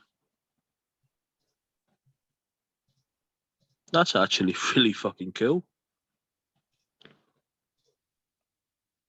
How many abandoned railway stations do you have in Scotland? Question. Oh. I don't know. How would you find that one out? Owns a Actually, piece of string. there's actually quite a few. There's I've been to a few. I went to one at the Botanic Gardens in Glasgow. It's underground, and during COVID, basically, there's tunnels that are blocked off with metal gates. And someone cut them open. There was no council out to actually fix it, so you go into the tunnel, you walk through it, and see it all for about 6 months. It was free to actually enter. So Holy shit. in the Awesome. tunnel through We've there. got one. It's a disused one, abandoned, disused, whatever, and they've turned it into like a wee community garden in Ormiston, where I live. It's actually pretty cool. Isn't And there there's one by Ibrox Park? That's the same line as the Botanic Gardens one. It's the same part of the same line because in Ah, Glasgow right. there was the Caledonian Railway and the British Railway, and they were competing companies. And then one shut down, and their line basically went. Oh, okay. That's why the full line's abandoned. But they've used some tunnels as part of the subway system, and it's been kind of reused as that. Ah, okay, I The got you. local system from Central to SECC, I think, uses it as well. But I'm Ah, not okay. too sure. But I looked into it before, but it was years ago when I looked into it. But There are plenty of abandoned football stadiums Oh, around yeah. the whole of Scotland. Probably You've the been most to- famous one. Oh, sorry. Cathkin Park, you been there? Ah, that's what I was about to say. The most famous one is Cathkin Park, of course. Yeah. That was where the first ever international game was played ever of football. So, you never know if the party's that successful. We may even take over a historical site like that. Aye, Yeah. definitely. I'm gonna send you one on the link, the Ormiston one, which is just in the road to me. The suggestion I had was because they're trying to reopen a load of railway lines in England. Some of them are going to be turned into sort of tramways. If you could get as Yeah. many railway stations as possible, you could essentially control the future of British transportation. That's fucking. It's not a bad idea. Oh, even Gatehead, it's not got a station anymore, but it's on the line. You could get something set up there pretty easily. They won't get rid of them because they recognise that there is a future economic use for these railway lines that they closed down in the 1960s. They've kept them all in relatively in situ. Hold up. Wouldn't See it be good the- if we could thwart their plans? see the railway line on just literally under the Belfield interchange. That's never used, is it? It goes nowhere. It ends at the roundabout. Oh, does it? Yeah, it used to be for there's an old yard on there. I think they used to supply it with materials using the line. It used to run to Hereford, and then it used to run on to Cumnock and join up that Yeah. railway. We could potentially buy that over, could we not? Oh, that's if that's the one I'm thinking of. That actually services a yard that used to be oil tanks, like heating oil tanks that went into that yard or something. Yeah, it's The yard behind. is actually, it's a live line, just there's no trains on it anymore. But it is still a live line connected to the network, and it goes into a little industrial yard. If it's the one I'm thinking of, and It's behind Asda, the one. Yeah, behind Asda. aye, and it's a line that's designed specifically for that yard. So whoever takes on that yard would have some sort of interest in running a train in and out of it. Oh. FYI, Stephen, I've got that email there. Yeah, I was just testing those things. Awesome. FYI, Stephen, you do need help. I've used this system for. They keep phoning me up. Oh, A couple of hours. we're setting it up, and it's like, No, I've set this up several times for several different organisations who are all still using it. Are you a Fed, by the way? Fully fed, aren't I? No, them on the end of the phone. Aye. So yeah. Oh yeah, I've looked at the maps there. It runs to the train station. That line. What was aye, that? Chris, If you look at the maps, it runs to the Kilmarnock train station. That line. It runs onto that main line. aye, and up to Then- Glasgow. Yeah. Or does Or it? change at Kilmarnock and head south. I've never seen a train go through there in my life. Yeah, it's not used, but It it's used- there. When that yard was I'm showing my And it age. was by the athletic centre over the river up to New Farm. When that yard was still in use, a train would come in every Tuesday afternoon. And it was just a tanker train with 2 tanks on it, and it would top up the oils every week. And then it was taken out from little miniature tanker lorries. And it was heating oil for rural communities, rural households. And there you go. And the little tankers would go around about topping up folks' oil central heating. That answers my decade-long question of what the fuck is that doing there? I've honestly never ever had the answer to that. So there you go. Oh, that's your answer now. Remind me, in fact, see when you're on the bus, go back home from Kilmarnock, and you're going under the flyover, and there's that little bit on the left-hand side, there's a kind of car park, there's a burger van usually sits there, and there's a car garage, and on the right-hand side, you've got like the car hire place. Where's this? That's across from Village Hut, is it not? Don't know Bus back from Glasgow to where? To Kilmarnock or from Kilmarnock to no, Glasgow? to Kieran's house from the bus station. Yeah. Even under the bypass. Oh yeah, the fire station. Yeah, the fire station. Well, down that wee one-way road to the end. That's where the yard is. Aye, it's just in behind there. Aye.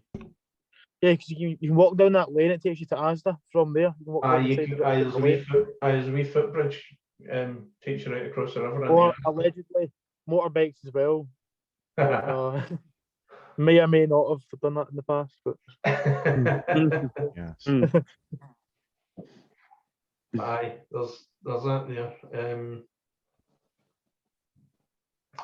Right. So what you've got on the screen here is our Go Cardless system. The home page is simply, I'll show you what's pending, what's been collected, what's due to be paid out and stuff like that. You can go in, you can see all your customers, that are all signed up. Mhm. There is no limits to this. However, it's advantageous if you've got, several hundred members to go up in the system. It'll show on your direct debit statement, it'll show Go Cardless /choice.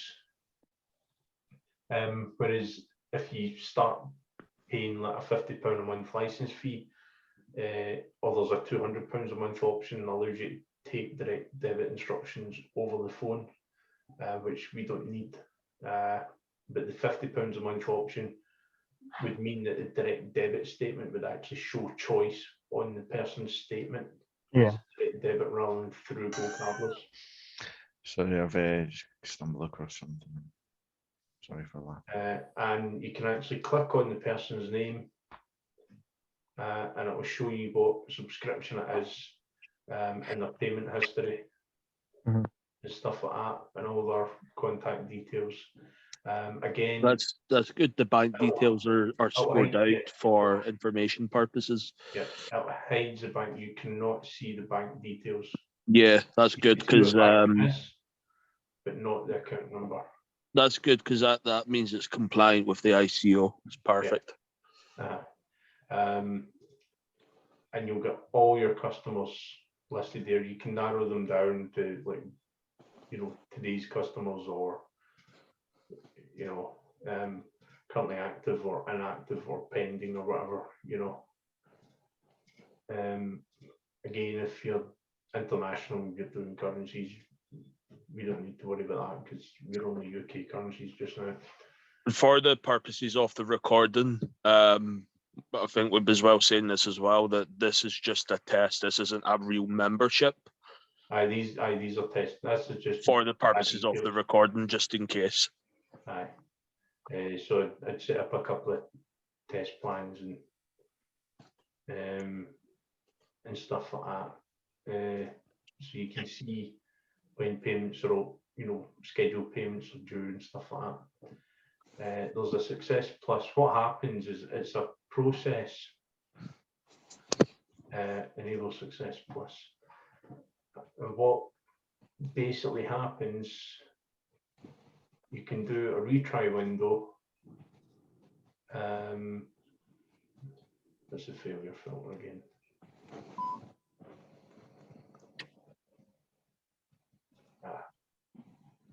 Don't need to worry about that.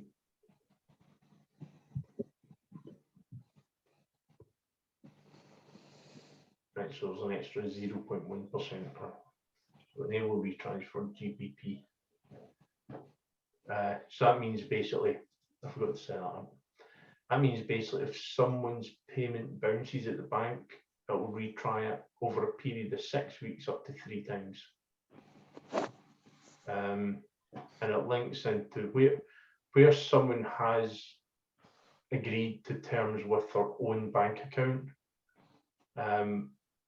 It will, the bank's algorithm will talk to Go Cardless's algorithm to say, hey, the money's in, do you want it today?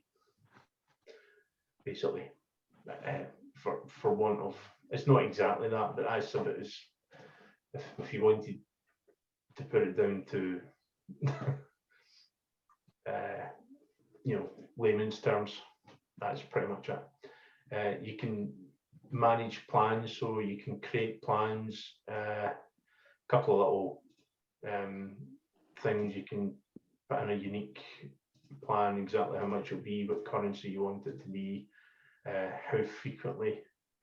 So if it was somebody that was wanting to set up a donation to the party, again, you could just do a little custom one.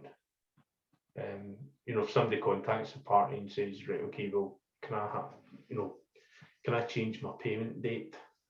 You can just send them through a link. Yeah, it's cancel your existing one and use this link, and you can actually set up a little plan just for them. Is there a part on here at all to see someone's length of payment that they've made? So, like, say in months and years, to see how long someone's been a member for? On this Yes, page? that's you go into the customer themselves, and it will give you this at this section here. It will give you a list, and you'll actually be able to scroll down and see more. Yeah. And it will show you when it was created. So that was when they signed up as a member. Yeah, it's just for kind of looking at how long term people stay as members. If it's just like people who join for say a year or two, then they just go, yeah, this isn't for me, they leave, or if they're like long term sticking it out and keep paying. Well, from Like the analytics sort of. Success, the vast majority never cancel. Yeah. So more than 90% of everyone who signs up will not cancel for at least 3 to 5 years. Uh-huh. So it's, yeah, you know, so if that's sort of replicated with us, just using that £12.99 example, 12 months, that's £156. £5 a year, over 5 years is 780 quid. Over 5 years, so you know, each member is going to be paying. Say 100 people. That's enough. That's quite good, isn't it? I mean, even 100 people, yeah. You know, £1,299 a month. That would, you know, 100 people at £12.99 would be enough to get all the Scottish candidates running. It'd be more than enough to get all the Welsh candidates running. Potentially looking at the whole of Scotland as well in every single election. That's all the deposits covered. But- Just on cancelling and setting up direct debits. uh, As far as I'm aware, it takes a minimum 10 working days. No, not 10 working days, sorry, 7 working days, 10 days overall, for a direct debit to be set up. We just need to keep that in mind when we are setting up direct debits, because not always will they say, for example, you set a direct debit up today to come out for tomorrow. Sometimes that's not always possible. In fact, most of the time that's not always possible. So the direct debit in that case would take effect next month, not this month. You would have to make the member aware of that. well, the way it's set up, they don't actually. It just comes up. It's not like the first of every month. It just comes up as soon as possible. So Yeah, it will be that's within fine. the 7 days, and then it'll be every month after that. Yeah, that's what I mean, basically. To say you set a direct debit up to come out your bank for the 20th, but you done that on the 18th. As I was saying, that may not be possible because it's 2 days after you've set it I up. know, aye. But So we have just that need to make system. the member aware of that, just in case. We don't have that system. Right. So Go Cardless doesn't do it like that. No. You've got the option to do it like that, but the system we're using for our members doesn't work like that. What happens is it comes out the first available day after the sign up, so it'll be between 7 and 10 days after the date they sign up. Yeah, that's what I'm meaning, mate. That's what I'm meaning. So we just need to make the person aware of that. If they haven't selected a specific date, like within the 7 to 10 days, and just say they were looking for the earliest date for a direct debit to come out, we just need to make them aware of the actual date itself. They what that would be. they don't get the option. Yeah.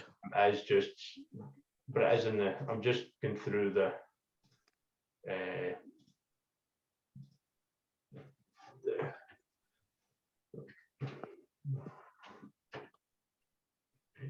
I'm just going through the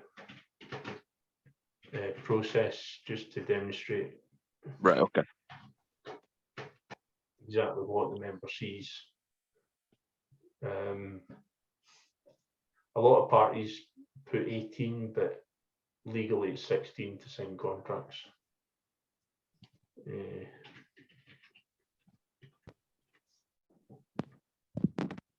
UK country and Scotland.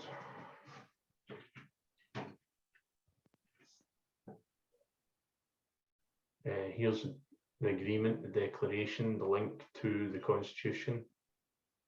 I agree. I'll be in the mail. It's good we've put that in there because it means the person can click it and then just read it at their own time before actually signing up. But most folk won't. No, I know. Stand as a candidate and find out more about the nations. I'm not a robot. I've been able to add in the capture stuff. But there we go. Probably asking me to do that extra work because I've done that. There we go. A notification on my phone. Steve McNamara from East Ayrshire has registered as a member. So we're doing minimum $12.99. Is that something that I missed? No, I haven't decided that. This was just a test. All right. Okay. I haven't actually decided on the price. So again, once they've registered with the party, it then takes them through to this payment portal.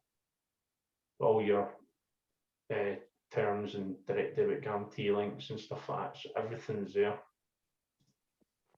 So I can just pop in my details. These are my test details, I'm not the real ones. For the benefit of the recording. There we are, just pop in. what we need to watch out for is people automatically tick this box, thinking it's I accept, and then they set up, leave it unticked. Because it'll then it'll send an email asking them who the other person is and to get their authorization and stuff. Yeah, so that's about joint Like, we need to accounts. set up. I missed that bit for some reason, and then it'll. Or can you put like a yes or no in there rather than a tick box then, if that's okay? Well, that's set up with the third party, so I've no Oh, control. you can't influence that, no, that's fine. Aye. So if it's not right, you can go in and change it. You can view your physical instruction, as seen here with the direct debit guarantee and stuff like that. So everything's there from the legal point of view, and then you hit confirm. It'll redirect the member through.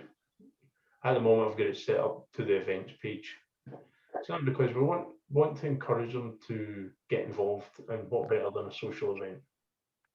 Yeah. At which point they can then go member home, or whatever else they can find out who their local members are. UK leaders, Gordon Sterling, go visit, whichever pages they can click on the local area and go, oh, there's Gordon there. Ugly Yep. young man. How did he get elected? And stuff like that. In the bottom, there's a little form of every page, and it's basically media, press, newspapers, radio, TV, podcasters, whatever else. They can put in the little details. Who you're looking to contact, the function will just leave blank, or a wee brief note. Tick the box and request contact, and that will come through automatically to me. They will get a automated reply by email saying, thank you for your inquiry, we'll be passing it on as soon as possible to the relevant person. And then I'll be able to, in the Monday site, I'll be able to go in. Is it communications? I think media, press inquiries. It's new inquiries. I'll be able to put in the details of the person that they're looking to contact, and just put contact forwarded, and then follow up again with the person that it was forwarded on to. Did you get a hold of that press member? Yes or no? So there'll be an element of chasing up, due diligence in a way. Stephen McNamara has registered as a new member. Click on the notification, takes me straight there. So I don't need to worry about trying to navigate through the menu constantly. I can click on my notification, it'll take me exactly where I need to go. And here we are. That was the email that was sent to me. Simple as that. And it'll be found here and acknowledged. And 10 days later, what I'll do is I'll create a little notification. So in 10 days, notify to check for the, and it'll be like, oh, missing mandate or approved or whatever. And if it goes to approved, they'll send out another email. So when the first payment is confirmed, send a little email. And because I'm resident in Scotland, there we are. Approved member, resident in Scotland. Yep. Easy. Nice. And a little process. So there's my thank you for registering with choice, and congratulations, your membership registration is now complete. So yeah, everything's automated, very, very little actual workload that we need to do as administrators. Very, very simple. And we can, if someone's in touch and, all right, okay, you can do a quick search. Oh, what country are you in? Scotland? Okay, I'll search your name. What can you confirm what your membership reference number was? You can just check it off. If it matches, then fine.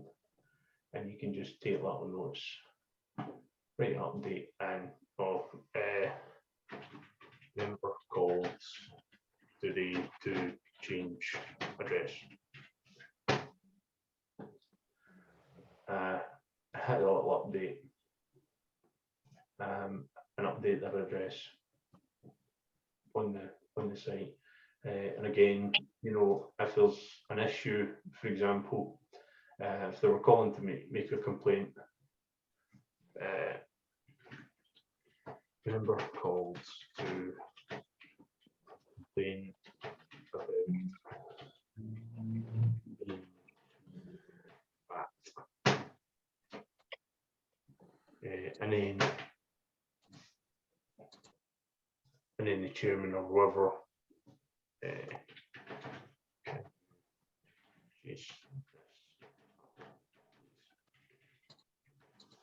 simple as that. And little update, that'll notify whoever it is you tag. And when Kieran goes in, he'll go into his notifications. Oh, Stephen's mentioned you in a comment. You click on it, it'll take you straight to exactly this. And just like social media, you can like or reply. Oh, thank you, or whatever. You know, Kieran's seen by mobile. See? Indeed. Indeed. So, yeah, it's real-time live database and allows administrators to contact each other directly under the system without having to start going to third-party emails and all the rest of shit like that. So, yeah. And next. Yes, I agree with the member. I'm joking. Not wrong though. Right, so not everyone's voted yet on this. Kieran's Adam and Adam again voting for his own suggestion. Stephen and Steph. I didn't know she actually voted that way. Right, there we go. Right. Let's see. Go on to a bit of detail about Gordon's suggestion. Yes, it's a good idea to have options, but not in that way. There's a, as you've seen from the Britain First example earlier on, it's really confusing when you start adding in options, and it can get, you can actually end up losing members simply because they pretty much go, oh, I'll deal with it later, you know, because then they've got to make a decision rather than just click through. There's that, I sent a link through, I think it was through, was it in this or, that's a video from 4 years ago, I think, Donald Miller, but he's considered one of the many experts and he's not alone. I've kind of misquoted him, but that's pretty much what he says. I sold $1 million with just a single button on a website. And that was pretty much it. He calls it the grunt test. And in that video, you'll see he's got a live audience and they're all business owners with their own websites. And they'll actually criticize their websites and make suggestions. And some of them are really good. It's a really informative video. And it explains exactly why you don't do this at the stage that you're suggesting it. What we can do is we can decide specifically the amount of the membership and then do separate upsells. So when we are trying to sell someone to join as a member, we want it streamlined, as smooth and as simple as possible. We don't give them options at that stage. If someone then is in contact, if someone's looked at that and then changes their mind but gets in contact and says, like, I'm not really sure, I don't like direct debits, can I pay with a different way? they've already been sold. All you need to say is, right, okay, what way do you prefer? You know, cash, check, bank transfer, card payment, whatever. And whatever they do, yes, we can accommodate it, but we don't put it all as a list of options when they're signing up, simply because it'll stop. Yeah, them so they from can going back. basically request Yes, they can request. their own specifics, but not have to choose it. Yeah, exactly. Because it just confuses the person when they're going through the process. So when they're going through the process, there's one option at the time, and 99% of the time that person will just click through. They might know you, they'll just take a cursory glance. See the Britain First example, right? The first option, £5 a month, seems quite reasonable, didn't it? Yeah. Yeah. And then you suddenly looked at, oh, hang on, there's a second option, £10 a year. Hang on, £5 a month is dearer than £10 a year. And suddenly you're going, should I just pay the 10 quid? You know?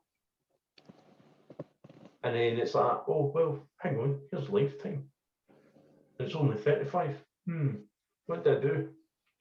And the next thing it's like, they maybe get distracted with something else, or pop up, you know, an email come through on their phone, or a wee messenger notification. The next thing, they've lost interest in what they're looking at on the screen. They haven't made the decision, and it's, oh, I'll come back to it later. And you've lost that person. And that's exactly what they're talking about with these options. It stifles the process of onboarding a member. So just one option, streamline through. If a notification pops up on their phone or something distracts them, they can pick up where they've left off with ease without having to think about it. Where was I? All right, next. And before you know it, they've signed up as a member, they've completely forgotten about it, the money's coming off every month, and we never hear from them ever again, simply because they maybe just set, you know, they were maybe drunk one night and set it up, and then decided, no, I don't want the emails, and I'm just going to send them to spam and stuff like that. So we're following our process. They're paying the monthly payment, but they've totally forgotten that we even exist. But we're still getting the money. And that is exactly what was happened with SLP. For £1 a month, ongoing. You know, there's folks signed up. We got a lot of sign-ups in the middle of the night, and it was like students who were drunk. That's exactly who we were targeting. Simply because they were going to pay £1 a month, and you know, we never heard from them again. But Sorry, Stephen, did you just say you were targeting drunk students? yes, I did. That's totally not going to be taken out of fucking context. Yeah. But yeah, you get the principle, you get the understanding of it.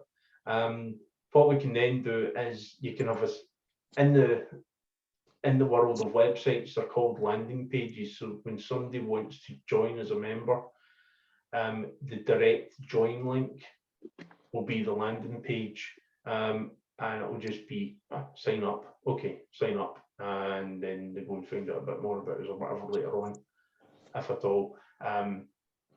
And if it's like, right, okay, I want to run as a candidate, and they'll end up on a candidate sign up page, and that'll be the landing page. Apply to be a candidate. That'll be it. That'll be one button on the website, and apply to become a candidate. And there'll be discrete links to find out more information, but we want them to hit the application stage and go through that simple process. And optional, it'll take them when they fill out the initial form, just like the membership registration. I want to be proposed as a candidate.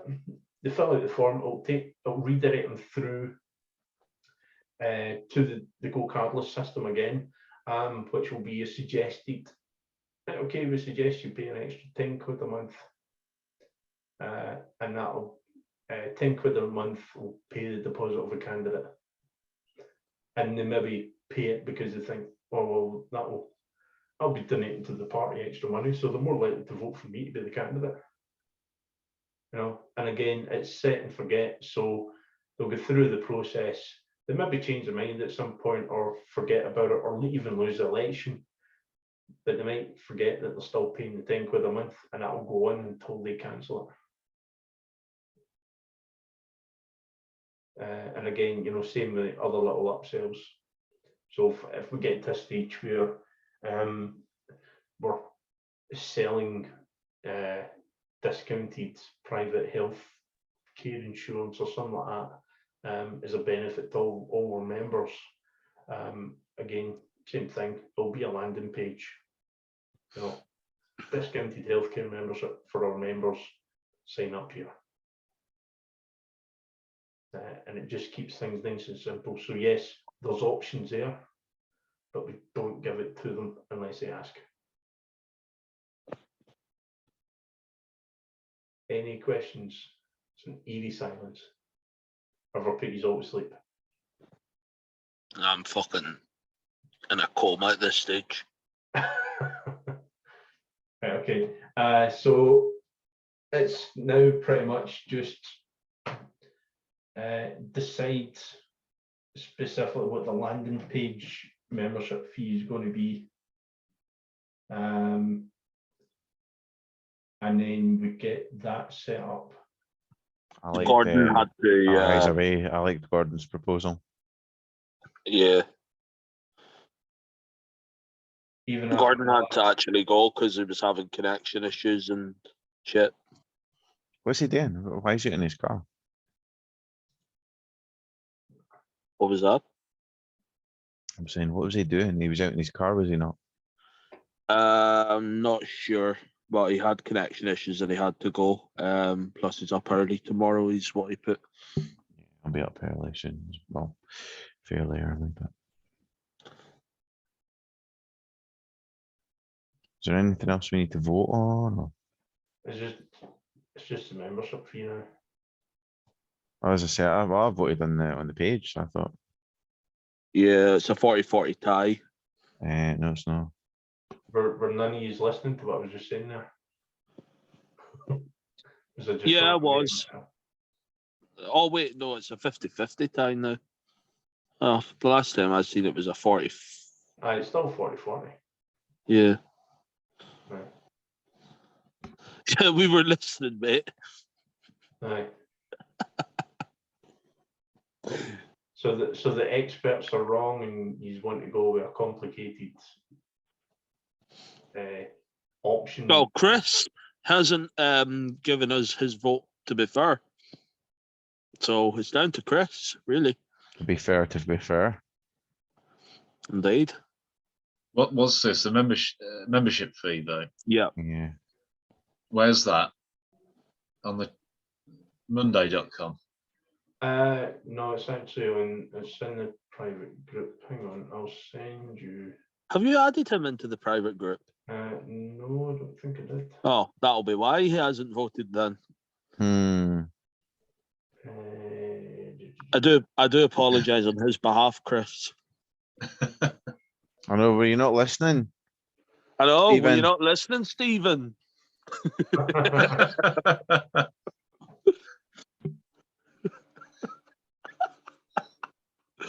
Right, you've got a wee invitation through the Facebook. Let's have a look. It's up to you, really. You've got the cast and vote, Chris.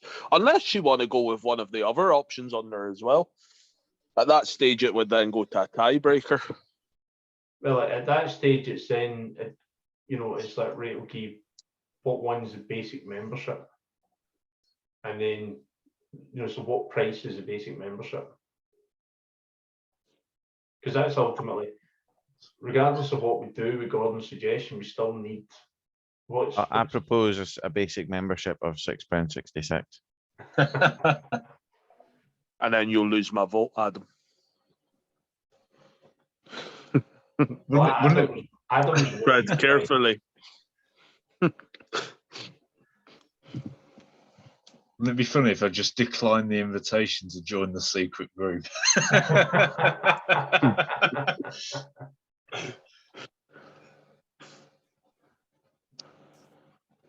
think I'm in. Yes, I've okay.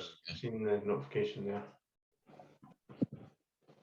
You have no idea how many times I've said that in my life. I think I'm in. I'm not too sure. Oh, wait. How many times were you talking to your mother at a time? Oh, that's a fucking low blow, that is. Usually it's my sister, actually, but there you go.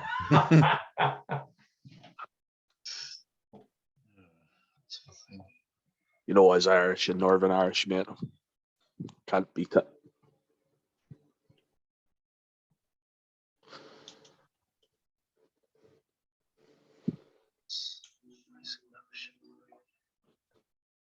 There's 20 pounds for basic. By the way, Adam, I did reply with a Ron Swanson gif.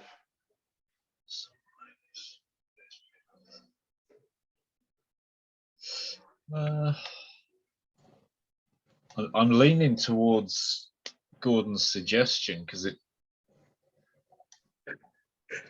Look at Stephen's face. I'm just rereading Gordon's suggestion.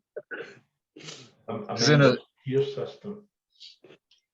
Because in a sense, it'd work like, you know, like a core and things like that, where you go into hotels and you get different levels of membership depending on how many times you've stayed. Get a massage. Aye, that's like a reward program or you know. Oh yeah, yeah. I was waiting for the free hat option, like out of South Park. Uh, A wee cheeky blowjob there and then. Stephen, you'd be the one designated for that. As Director of Member Services, the Dominator.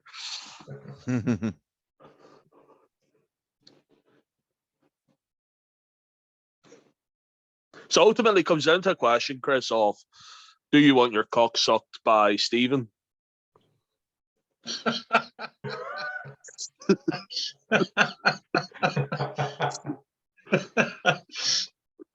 Well, to be honest, which option do I select for that not to happen? any price amount.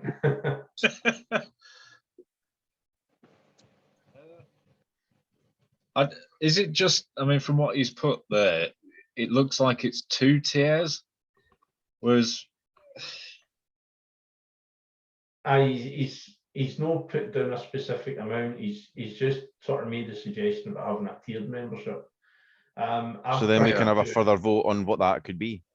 yeah, Which doesn't solve, voting that way doesn't solve the issue tonight, because we still need to know what the basic membership is. Well, why don't we go with the $12.99 as the basic membership and then go with Gordon's idea? It's a win-win. Well, it's as I've tried to explain, it's like, we can incorporate Gordon's idea into the whole system, just not at that specific stage when the person's sign up. They sign up for the basic membership, and then they can add stuff on after they're signed up. If that makes sense. Right. yeah. You get them in the door first as a paying member. Yeah.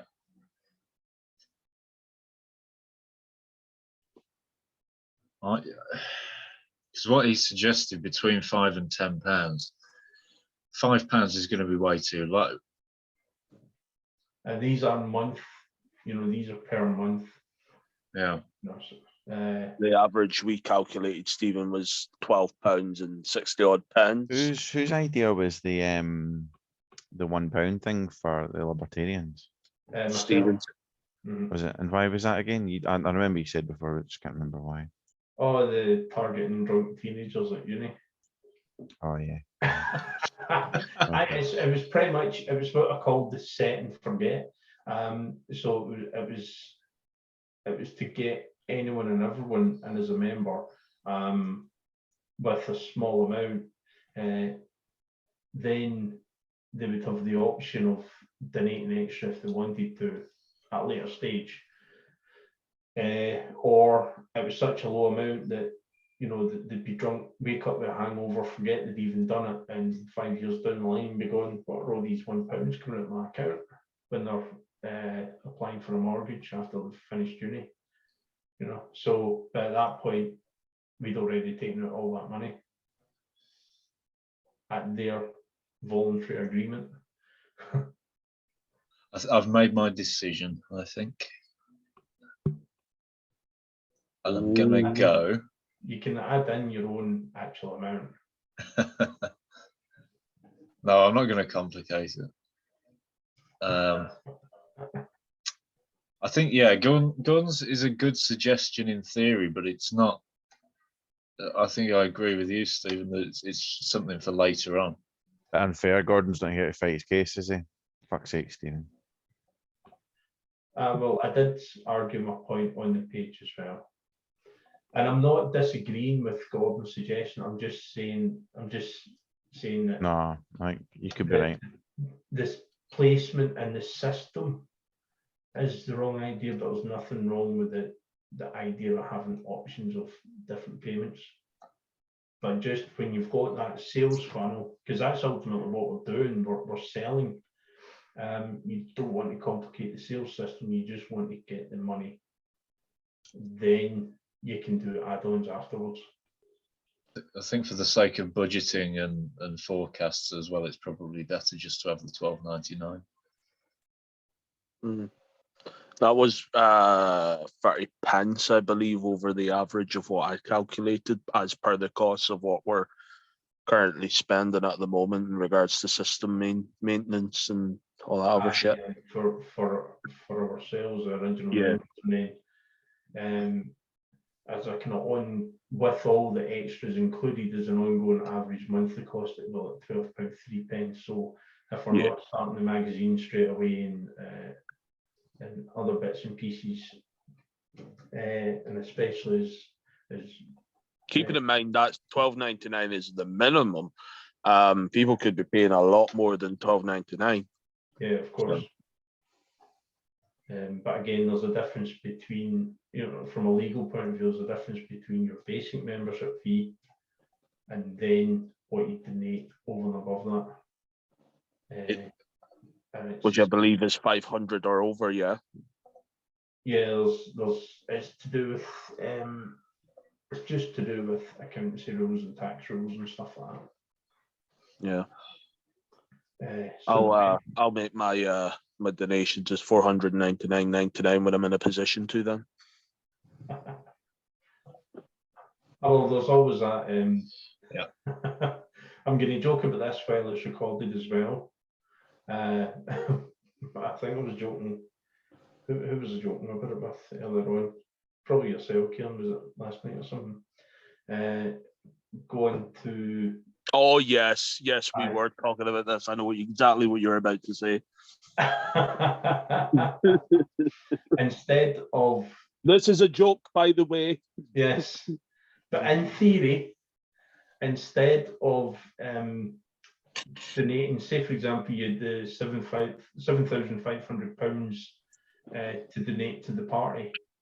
In theory, what you could do to get around the rules about declaring donations and stuff is you issue a loan to the company, not the party. You issue a loan to the company, and then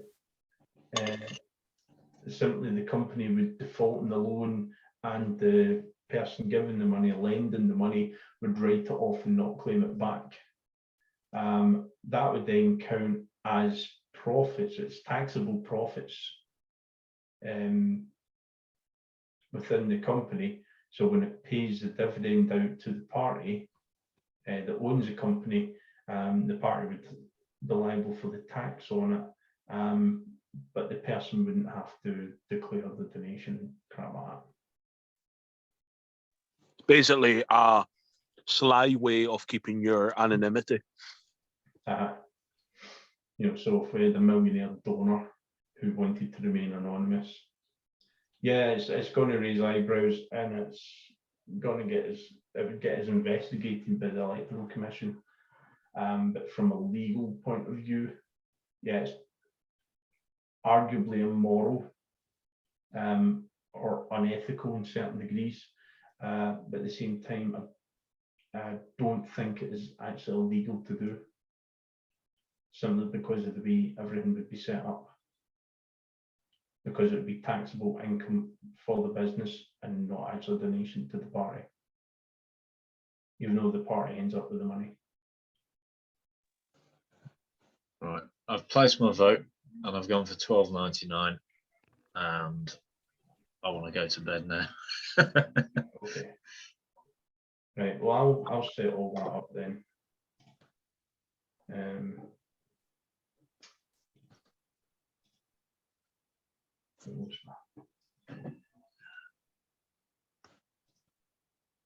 Okay, right. If everyone's in agreement, we'll make the basic one the £12.99, and then we'll incorporate Gordon's suggestion into the ongoing processes after they're signed up as a member in the first place. So it's a bit of a win-win. Yeah, and it wasn't wrong. It was just it was a stage at which it was suggesting it goes in, and as you've seen from the Britain First website earlier on, it caused us to scratch heads and stop us clicking through. And then we ended up distracted because we were laughing about it. Again, you know, it's just dumb folk with no No idea of fucking math. idea of economics at all. Complete illiterate bastards. It's just an excuse to be blatantly racist. I'm not racist. It's a political viewpoint, you know. It's like, Well, it is a political viewpoint. It's just a fucking racist one. yeah, I know. And it is ill thought out. So it's like the folk on the dirty. Don't take my job, you know. It's just. I lean more towards the opposite. I just don't think we should have borders at all. But then again, that's my opinion. But again, I appreciate the circumstances that don't allow us just to say, right, okay, let's not police the borders.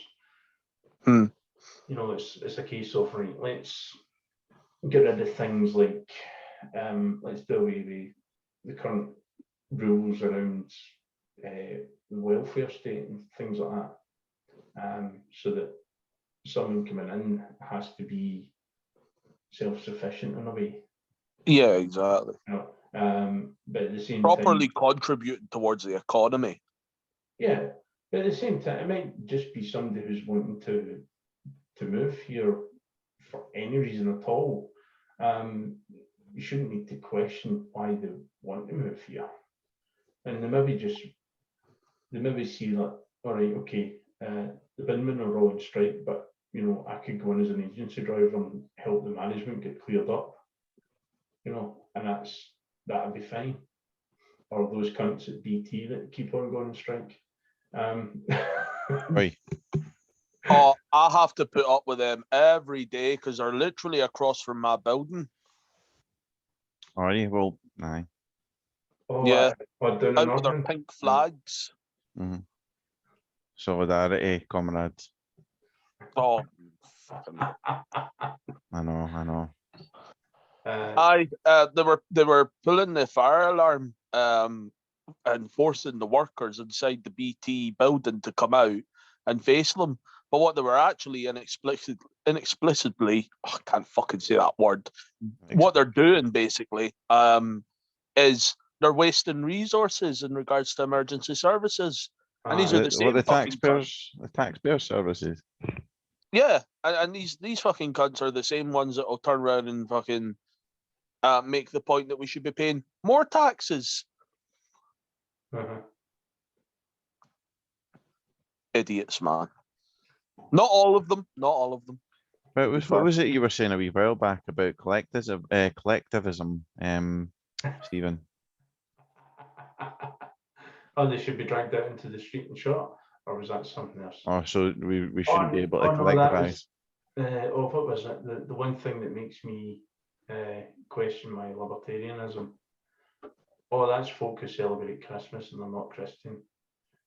Cunts. Bloody hell.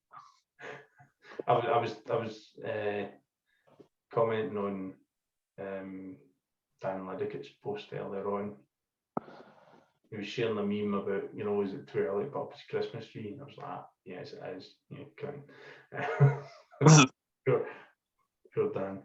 Says like, if you're Christian, I would allow you to put your tree up in the morning of the 25th of December, as long as it was back down before midnight.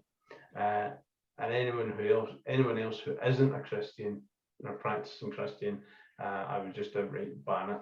And then clarified it on a reply saying that's the one thing that makes me not a libertarian, you know. It's a pagan symbol, though, isn't it? Christmas tree. Yeah, something like that. So, you know, the Christians are hypocritical at the same time, you know. So Yeah.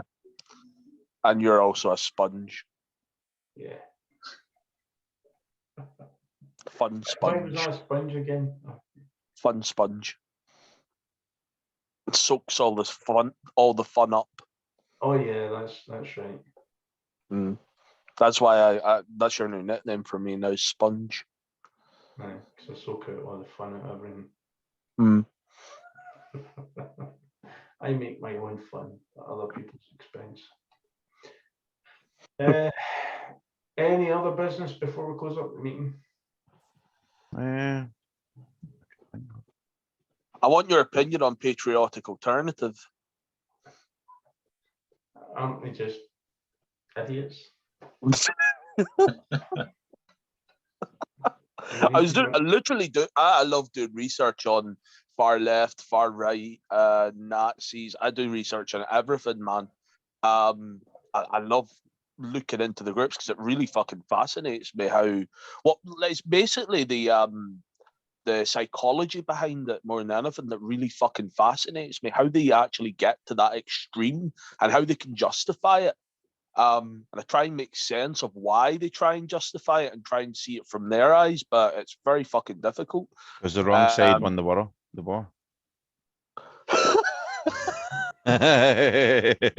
That's something they would come away with. No. Of course, we need to clarify that because that's in the recording.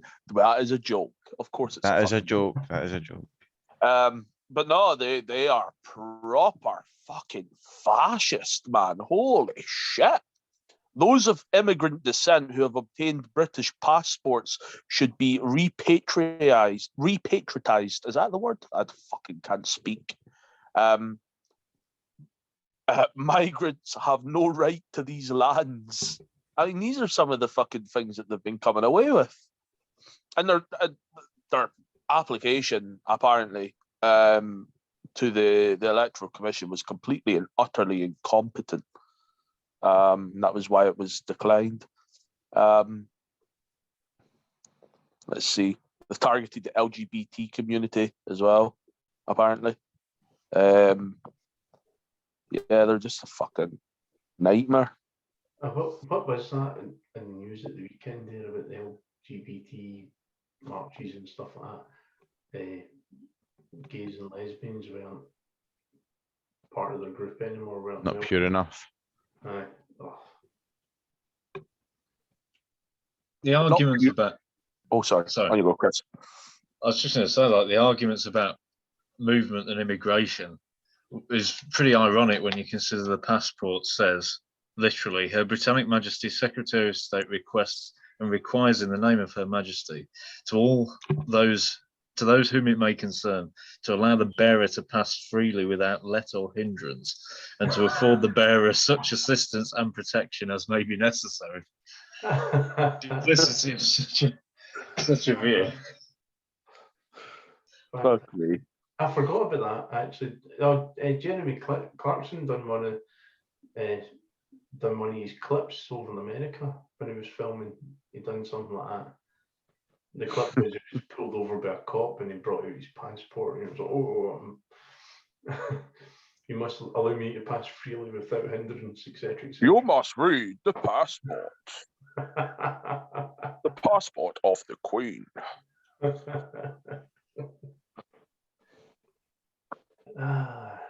At least America's not ruled by the monarchy. You got to wonder sometimes. Right, are we putting wagers on when the Queen dies? Oh no, I was betting next week as soon as within a week of this. Of appointing Lizard Truss. Aye, within a week. Yeah. She kind of Although move. it would be absolutely hilariously ironic in a kind of dark humour sense of it. That's a joke, by the way, for those 100 years from now who don't know what a joke is. If Liz Truss win the election, she's halfway to Balmoral Castle and the Queen pops her clogs before she and the electorate end up with Boris Johnson as Prime Minister for another week. Brilliant. Where's the new coronation? I know from a legal point of view, technically Prince Charles? I'm not very well aware of the. It'd be king. Yes, it is. He'll be king. Yeah, Bonnie Prince Charlie. Upon the Queen's death, he is default. Wait, does that mean Camilla's going to be queen? No, doesn't work like that because Philip wasn't king, was he? Think about it. No. Who There's the a king, there's a fuck- king or a queen. There's not She's both. going to be given a special title, though, isn't she? Yeah, she'll- fucking Mongo in chief. Well, no, it's just the same title as she has just now. It's just carried on. I'm a good chief. No. She'll be the Duchess of whatever county in England it is. God. It's Camilla's title is going to be Queen Consort. Aye. Or something like that. Aye. But if he dies before her, then she becomes queen. Is that correct? No, No. No. he's No, she'll very never far become down queen. Yeah. It's all about bloodlines and that. Hmm. Oh. See, So that- this shows you how much I fucking know. Nothing. I mean, in theory, we could arrange the assassination of them all down to just the newborn baby, and then wait until they're old enough to talk, and then assassinate them. And whoever's Yeah, that's a Just a fucking joke 3-year-old. again. Just for the purposes of recording, that is also a joke. Jesus. yes, that is a joke. So any monarch in future that can utter more than one word is automatically assassinated, and in that way, no decisions ever pass. Basically renders Westminster incompetent because nothing would get past royal approval, and nothing would ever get passed into law. So, simple solutions for everything. Oh, so look, someone's joined the group. Oh, CIA.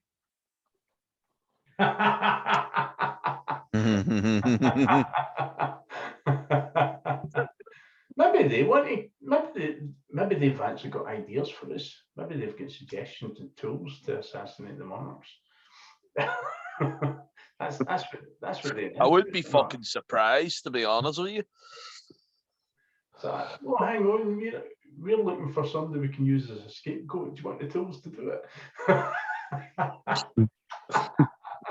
Blame it on those pesky anarchists. Fucking libertarians.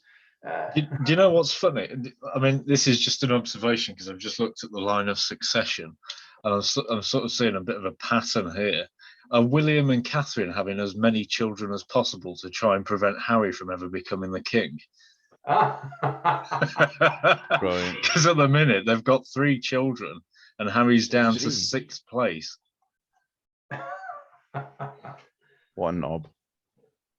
Just fucking let the milkman's son have it.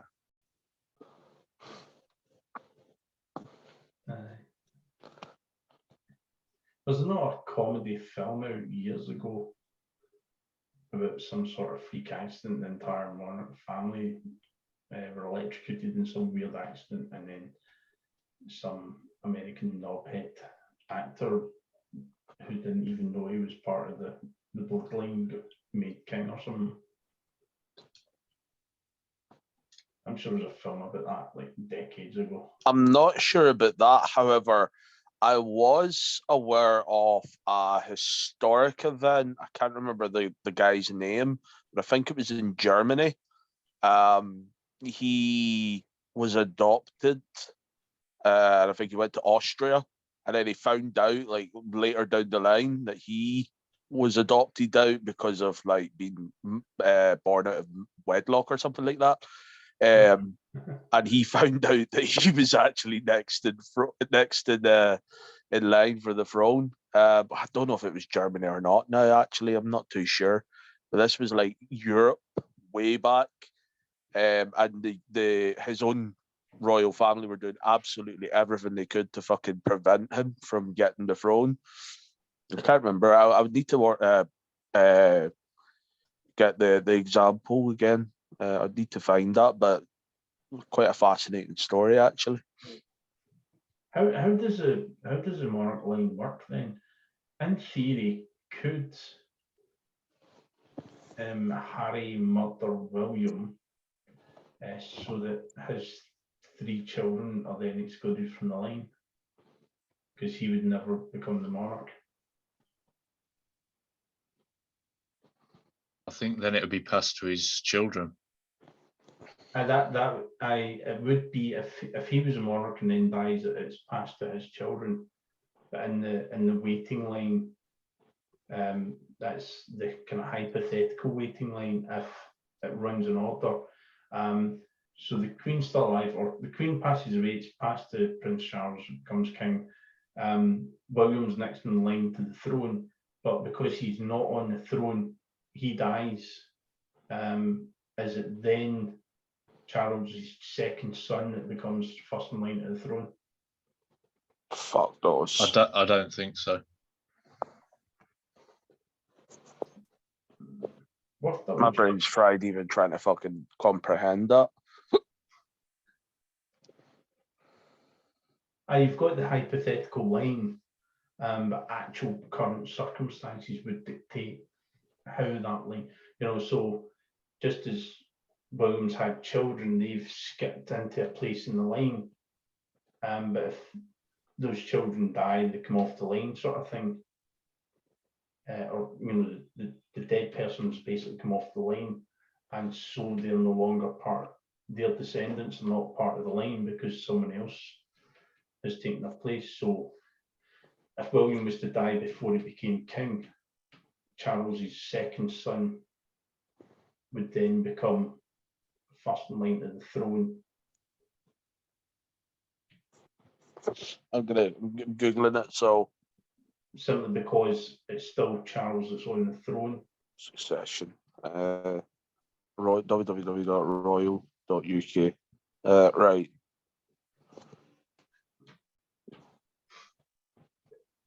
Wait a minute.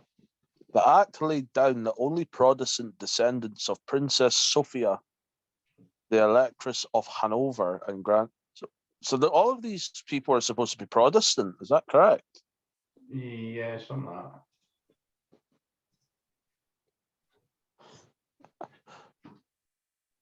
A Roman Catholic is specifically excluded from succession to the throne. No wonder Celtic Football Club hate the fucking monarchy, by the way. I understand now. Fuck What me. was that? What was that?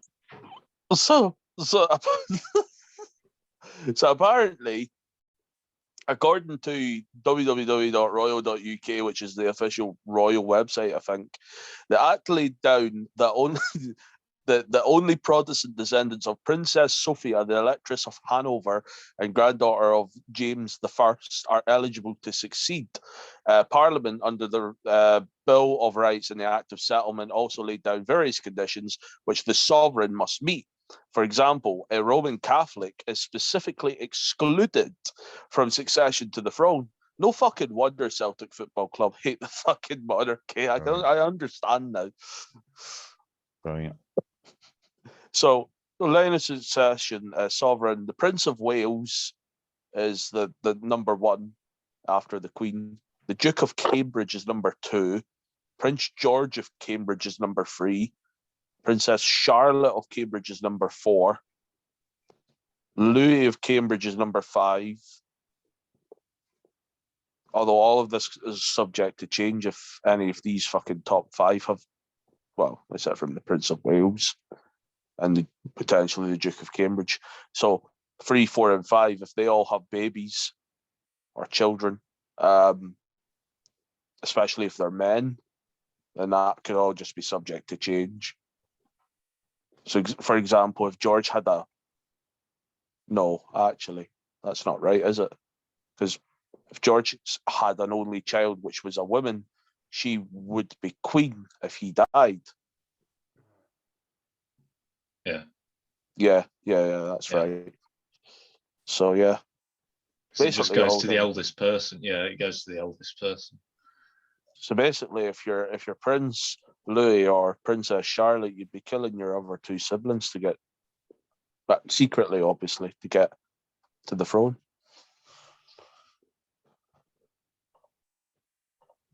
Wouldn't it be frightening if it was actually Prince Andrew that was next in line? Oh, fuck me. I was hearing because I got this piping society every other Tuesday, and they got to play up at Balmoral recently, and Prince Andrew was there, and they were like, "Well, you should have seen all the fucking Highland dancers were right in front of him." I was like, "Fuck hell!" They were like, "Oh, he was sweating like fuck." I was like, "No, he couldn't have been. He doesn't sweat." He is currently 9th in line for the throne. Sweet. So if the Prince him of in there. Wales, if the Prince of Wales, the Duke of Cambridge, Prince George of Cambridge, Prince Charlotte, Prince Louis, the Duke of Sussex, Master Archie Mountbatten Windsor, Miss Lilibet Mountbatten Windsor, all of those, if all of those were to die today, Duke of York, Prince Andrew would be fucking king. He's been kept well away. That would be like the UK's version of the Pope. But this is what I mean. Like, on the line of succession, William and Catherine must surely be having as many children as possible just to prevent something like that from happening. Firstly, prevent it from going to Harry, and secondly, prevent it from going to the Duke of York. Kate's turned around going, William, why the fuck are we shagging so often? No, it's to prevent that fucking pedo from getting in. Long-term institutional damage. Oh, She's fuck had that me. many kids. He's like, right, you can do me up the arse now.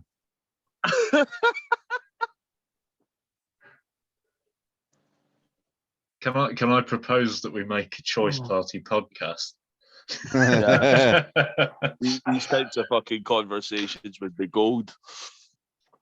Oh man, I can't fucking believe that he's 9th in line.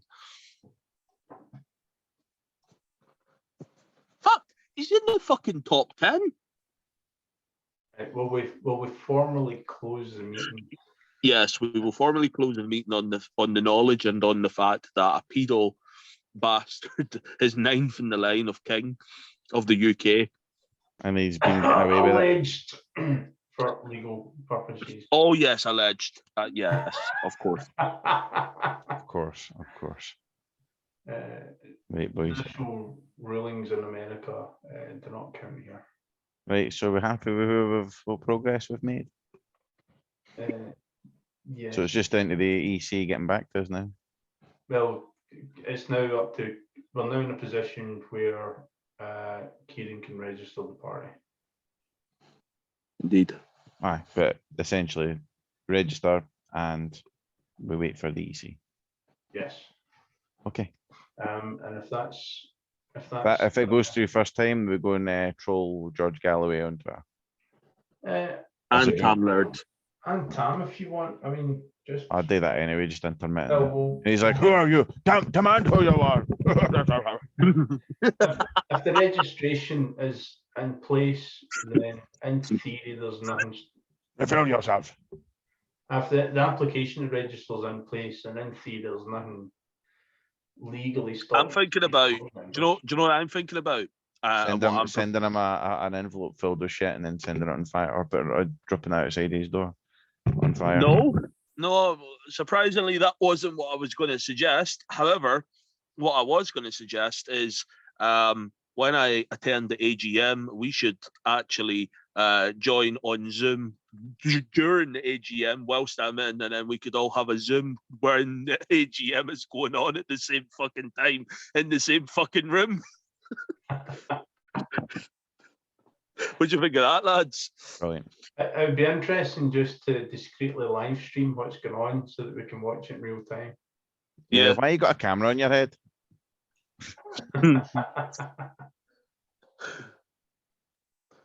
Yeah. Stream the whole I don't thing. need to do it discreetly. We could just fucking. That's fine. I'm having a camera on my head. Go big Who GoPro. the fuck is gonna get up and go, right? You. One of them are gonna fucking challenge me. And then who's going to lift either one of us? Exactly. It would surprise you. Not the Well, staff it's from good. Utel. At the same time, Tam might decide that he's chairman, even though it's banned under the constitution, and he's going to ban cameras within the AGM or something. Wait, actually, that's a good point. See, when we can end the meeting, we can end the recording now. But